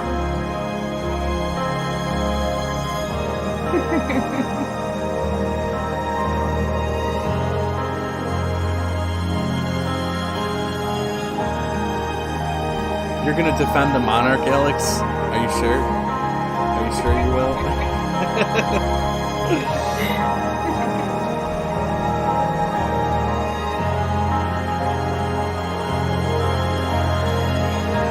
I think normal people love complex art.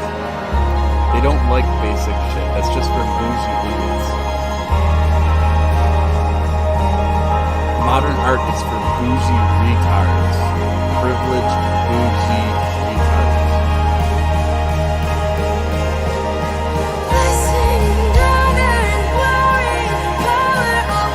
Everyone loves Russell Brand. What are you talking about? Trump was the #1 Twitter account in the world. What are you talking about?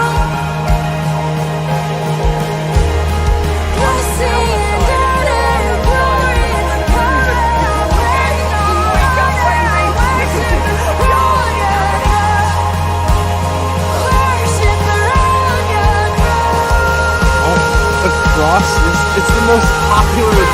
Okay, you're bashing Trump, who has the most popular Twitter account, and lacrosse, which is the most popular religion. And then complex artwork. Why would you want basic art?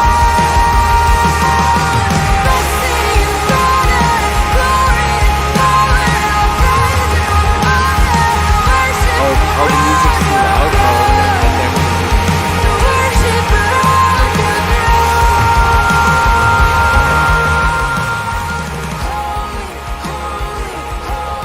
There, I just turned on the music.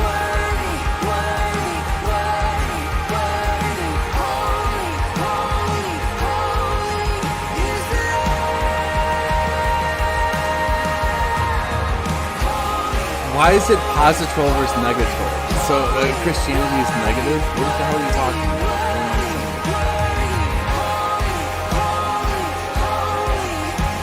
I don't understand. How is Christianity negative? How is what you're looking at negative? Alex is like the most negative person. he's clever, but he's not positive. He's just projecting when he says positive versus negative. It's an unusual concept.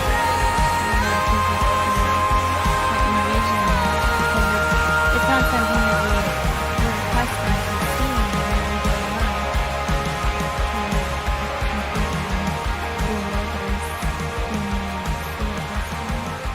Yeah, it doesn't look like a church, does it? No, not at all. Not like any church I've ever seen.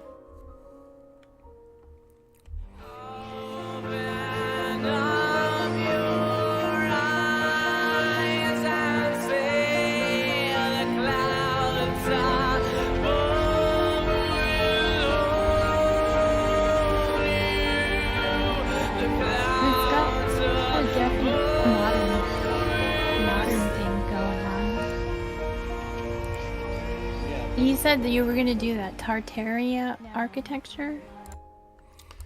Gilded Age. Gilded Age, okay. Yeah. Yeah.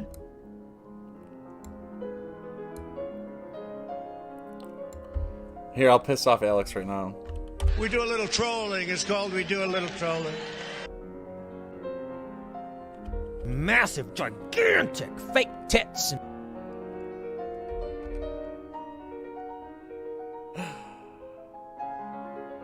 Friends, I plead with you, get into the ark.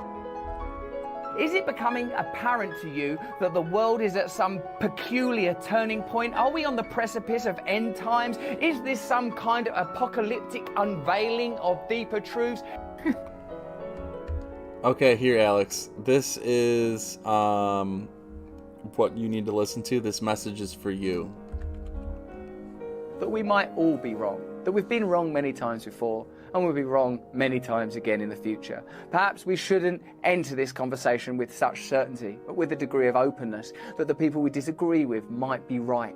And better yet, we might find a common truth between us if we approach one another with open hearts. Not with naivety and stupidity, with open hearts and a kind of reluctance to yield to our own inner dogma and the simplifying comfort that it gives you to just think, well, I'm right, they're all bad actors, disinformation, misinformation. That's no way to run a country. That's not even the way to run one mind. Perhaps the most...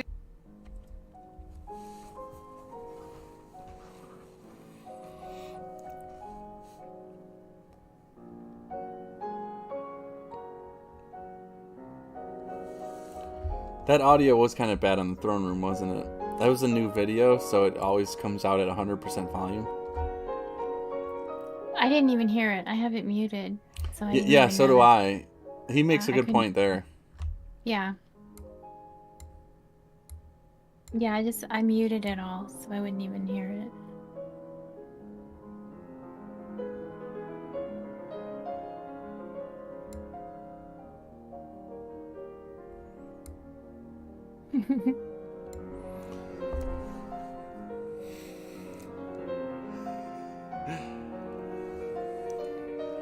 I'm so American, you're so American.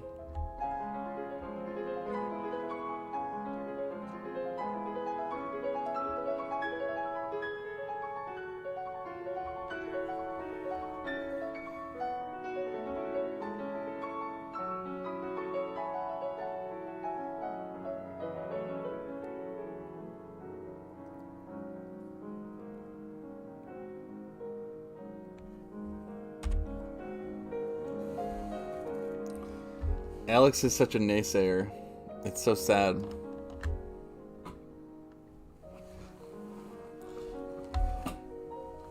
Alex, whenever you're in OBS, you just do the screen capture and create the video feedback.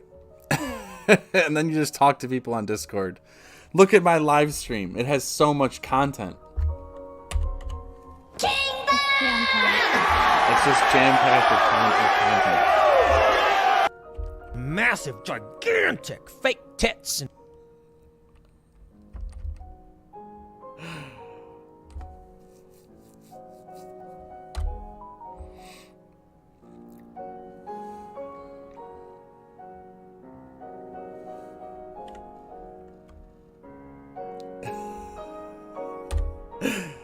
It's overflowing. You know, another thing I just thought about, actually he made a good point, is I wonder if this is something that could help people in other countries who have, you know, who lack the resources for housing and food and all that kind of thing. Because we're very fortunate here where we live, but like people in third world countries that are, you know, struggling, maybe this sort of technology would be beneficial to them as well. Oh yeah, absolutely. It's very geared towards the third world. It's very geared towards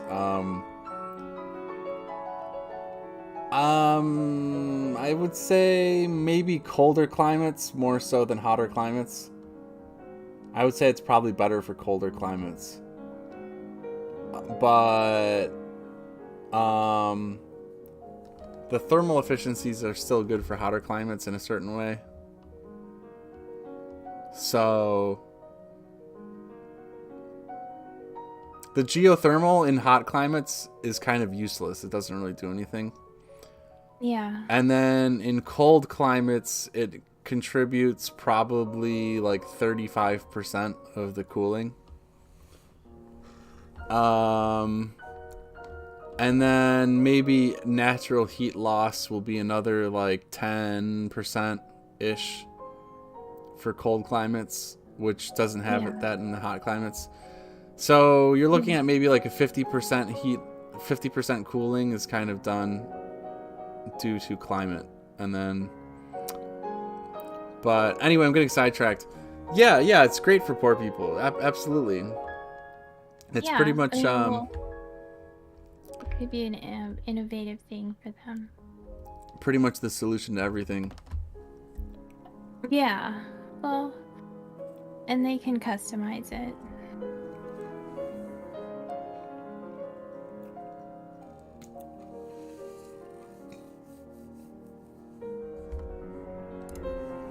But yeah, it's really fascinating. These pictures are something else to look at. Is this still the throne room? Oh no, this is back to the other thing. It's just artwork.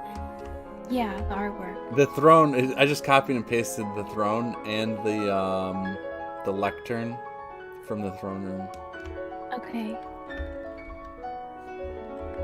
This was actually done after the throne room, so there's a lot of similar pieces that I actually just copied and pasted. Looks like it's kind of the same era of design. Yeah, a lot of the assets are the same, so it's just copy and pasting between Blender files.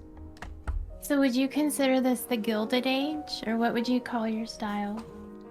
Yeah, it's the Gilded Age. Okay. Victorian, maybe. Yeah, okay.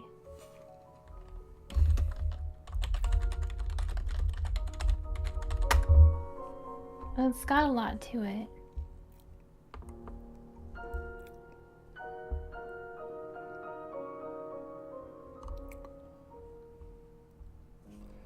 Wow, 2 hours into this. Mm-hmm.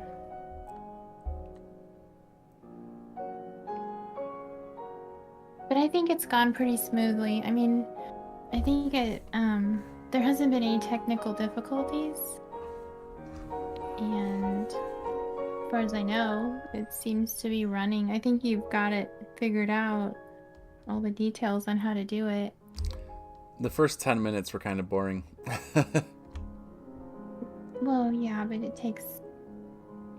it can only go, get better in time, I'm sure.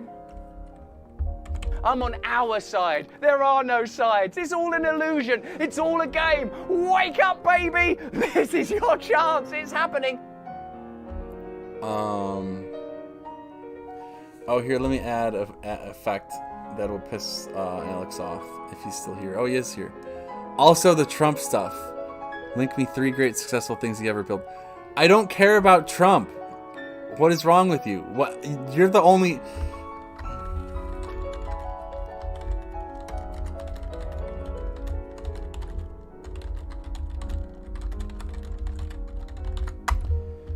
Alex has a brain disease.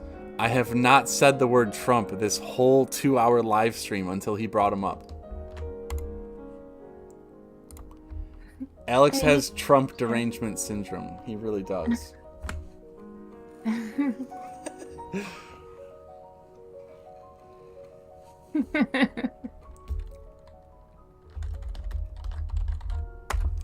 Here, you're gonna like this one. I made this for this exact purpose.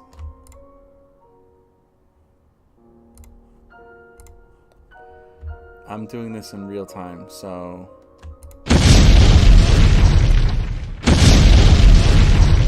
Traveling through time!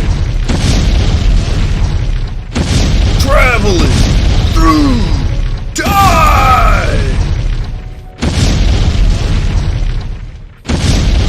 Traveling time!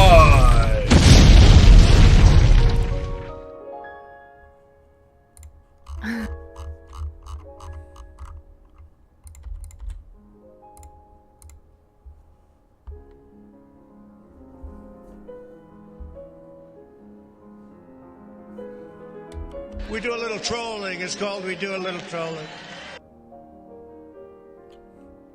We do a little trolling. It's called We Do a Little Trolling.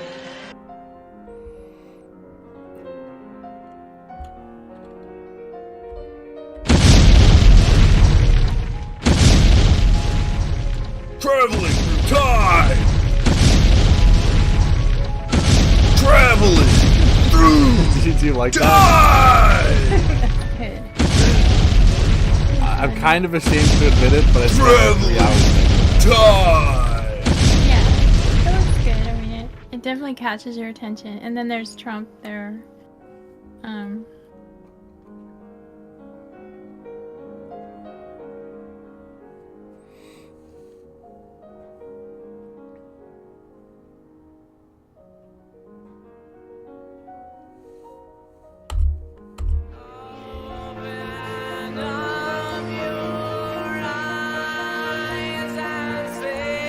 Let's do first night. See, I'm not even done with like adding all this stuff.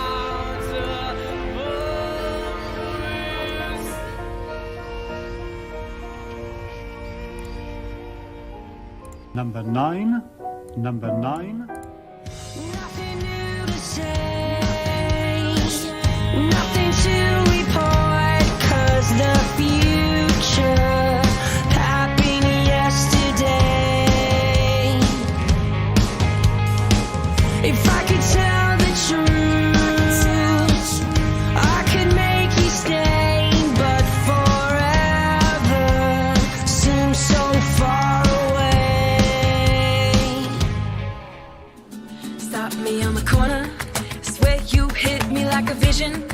I wasn't expecting, but who am I to tell fate where it's supposed to go with it?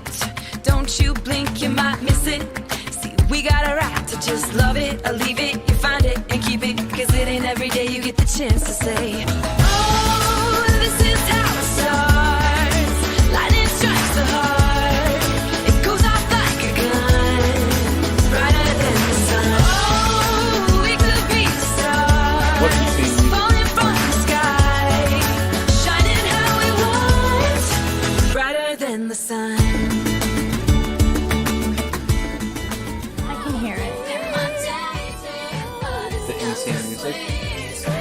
It's just the music to the video. I have it muted, but if I unmute it, I can hear the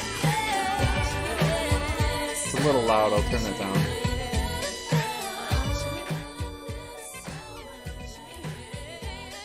I just added that video, so it has full volume when I add new stuff.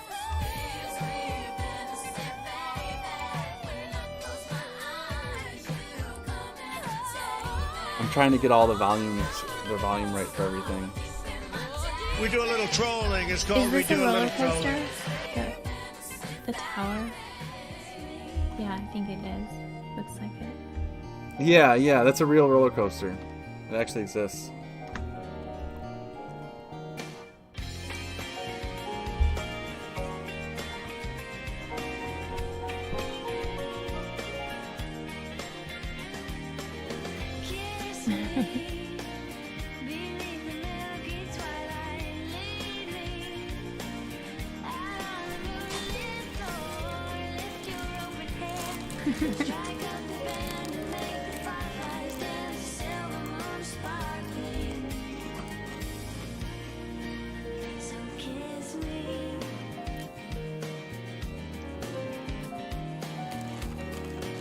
The trees don't look real? Dude, look at how many trees there are. You expect them to have leaves and shit? It would break my computer. God, you're a fucking idiot.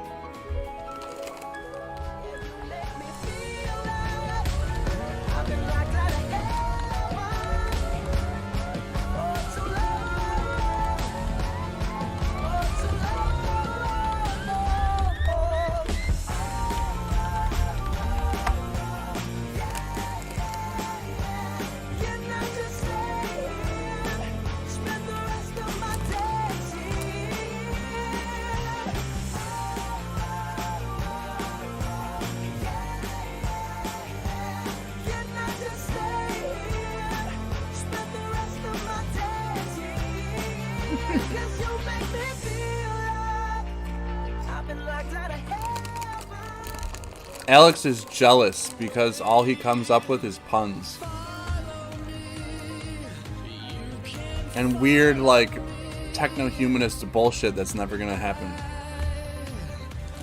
And the sunshine tax is kind of tough to consider when you tax sunshine for certain people. Would you rather have the rich not pay any tax at all? I don't know about that, but to tax somebody because they get sunshine isn't that, I mean, it does seem a little bit overhanded or heavy-handed. Well, if you go up to the park, it's free sunshine. If you go to the roof. Yeah, that's true.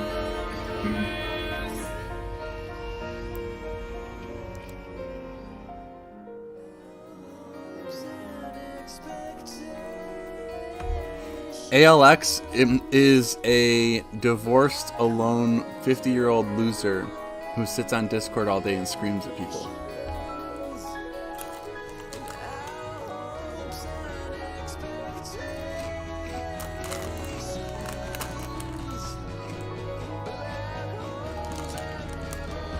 Starts fights on Discord because he accuses people of being Trump supporters when they don't even care about politics. He hates me because he thinks I'm a Trump supporter when I'm a fucking anarchist. I thought you were a libertarian. Or is that Yeah, they're someone- pretty close. Oh, are they? Yeah. I don't know. Anarchy, I'm still confused about that one because I always think of it as sort of a, I don't know, I'm not really sure what it all means, but I know libertarian. So anarchy is like the absence of government, and then you can Okay. constitute new government in that absence. Okay. Oh yeah.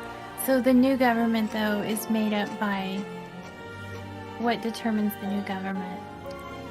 The Constitution, the contract. But if there's anarchy, how do you form a new government? You write a contract. But if the people don't want it, then who determines who's gonna take control? So it's like sex. It's all consent. Everything is deal making. Okay. So the people all have to agree. All the anarchists have to come together and agree that they want this? Yeah. Mm-hmm. Okay. Are anarchists pretty easygoing about that kind of thing? It depends on the person, I think. There's a wide spectrum of people. Okay. Well, that's good.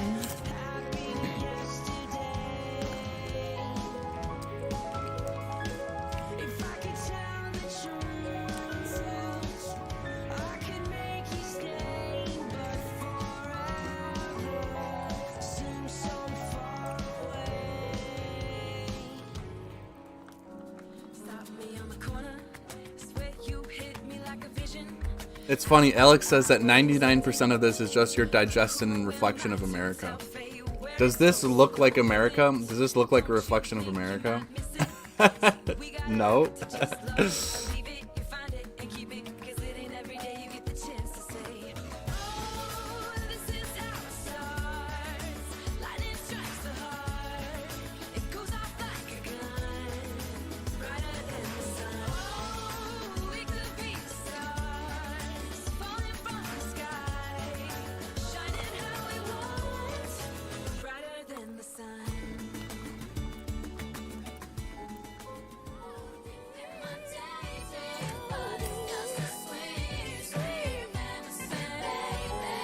It looks like an amusement park, kind of like you're living in like a, I don't know, a resort type amusement park somewhere, because there's so many different moving parts and all the waterfalls and the tram and all the amusement park rides. Yeah, that's kind of the goal. Yeah, it's like it's all kind of spread out, and there's like, I guess there's just a lot of different things to do there. The upper half could be a little bit better, but I could always go back and improve it.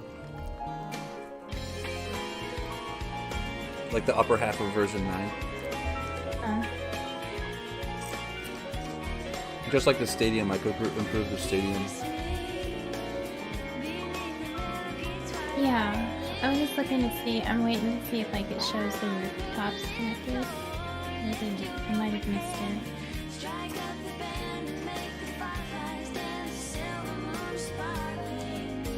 I see like some of them. Oh yeah, I see them.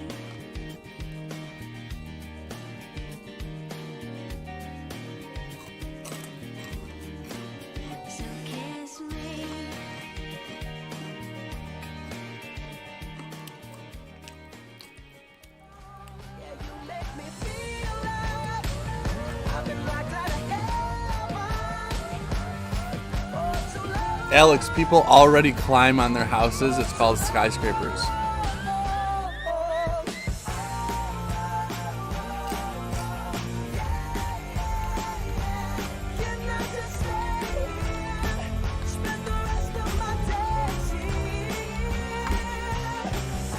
Why can't you put windows in the arc? Traveling through time! Where's the sun? Traveling through time! Well, I mean, just as a view. Traveling time! Yeah, but where's that window gonna go? Oh, you mean because the wall is somebody else's house? Yeah, exactly. Oh, okay, so I getcha. There's no exterior walls in people's homes.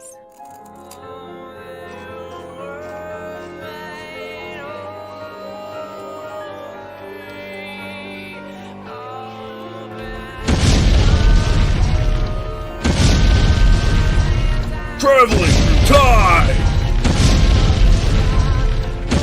Traveling through time! Traveling time!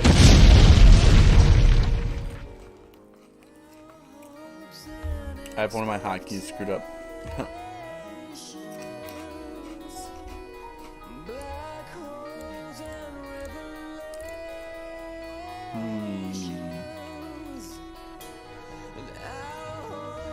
You guys could do a podcast together. It would be really debate. Yeah, you should too. The two of you should get on a live stream together, and it would be really interesting to listen to. I bet that would have a lot of different. Yeah, Alex, what do you say to that challenge?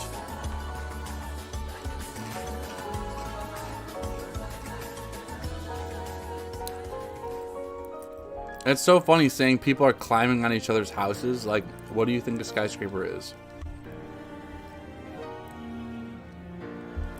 Like, people sharing walls? That's crazy, dude. It's never gonna happen.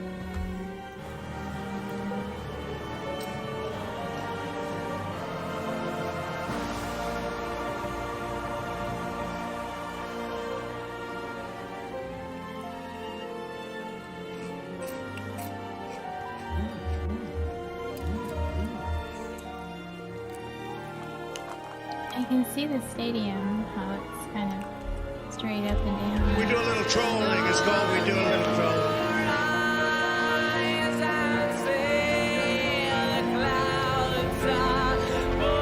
We do a little trolling. It's called we do a little trolling.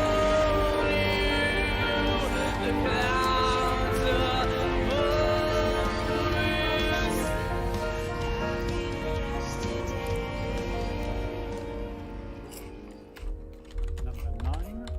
Number 9.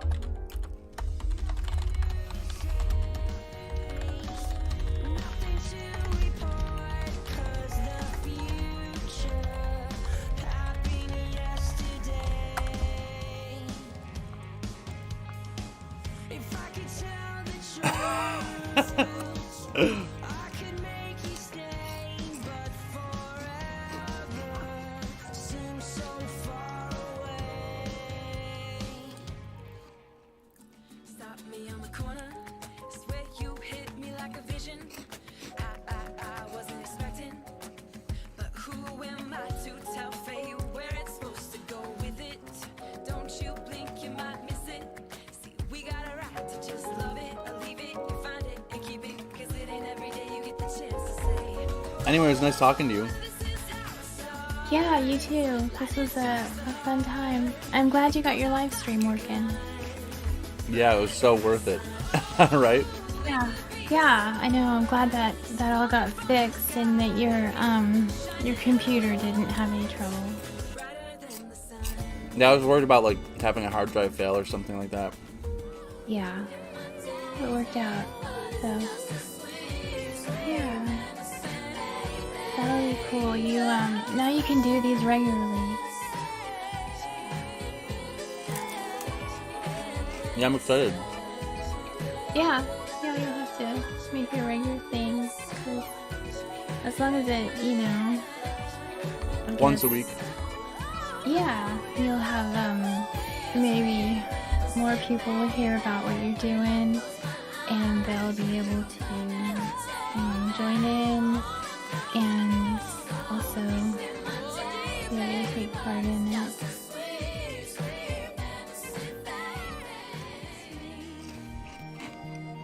But yeah, I had a good time. It was nice helping you test it out, so I'm glad that it's working.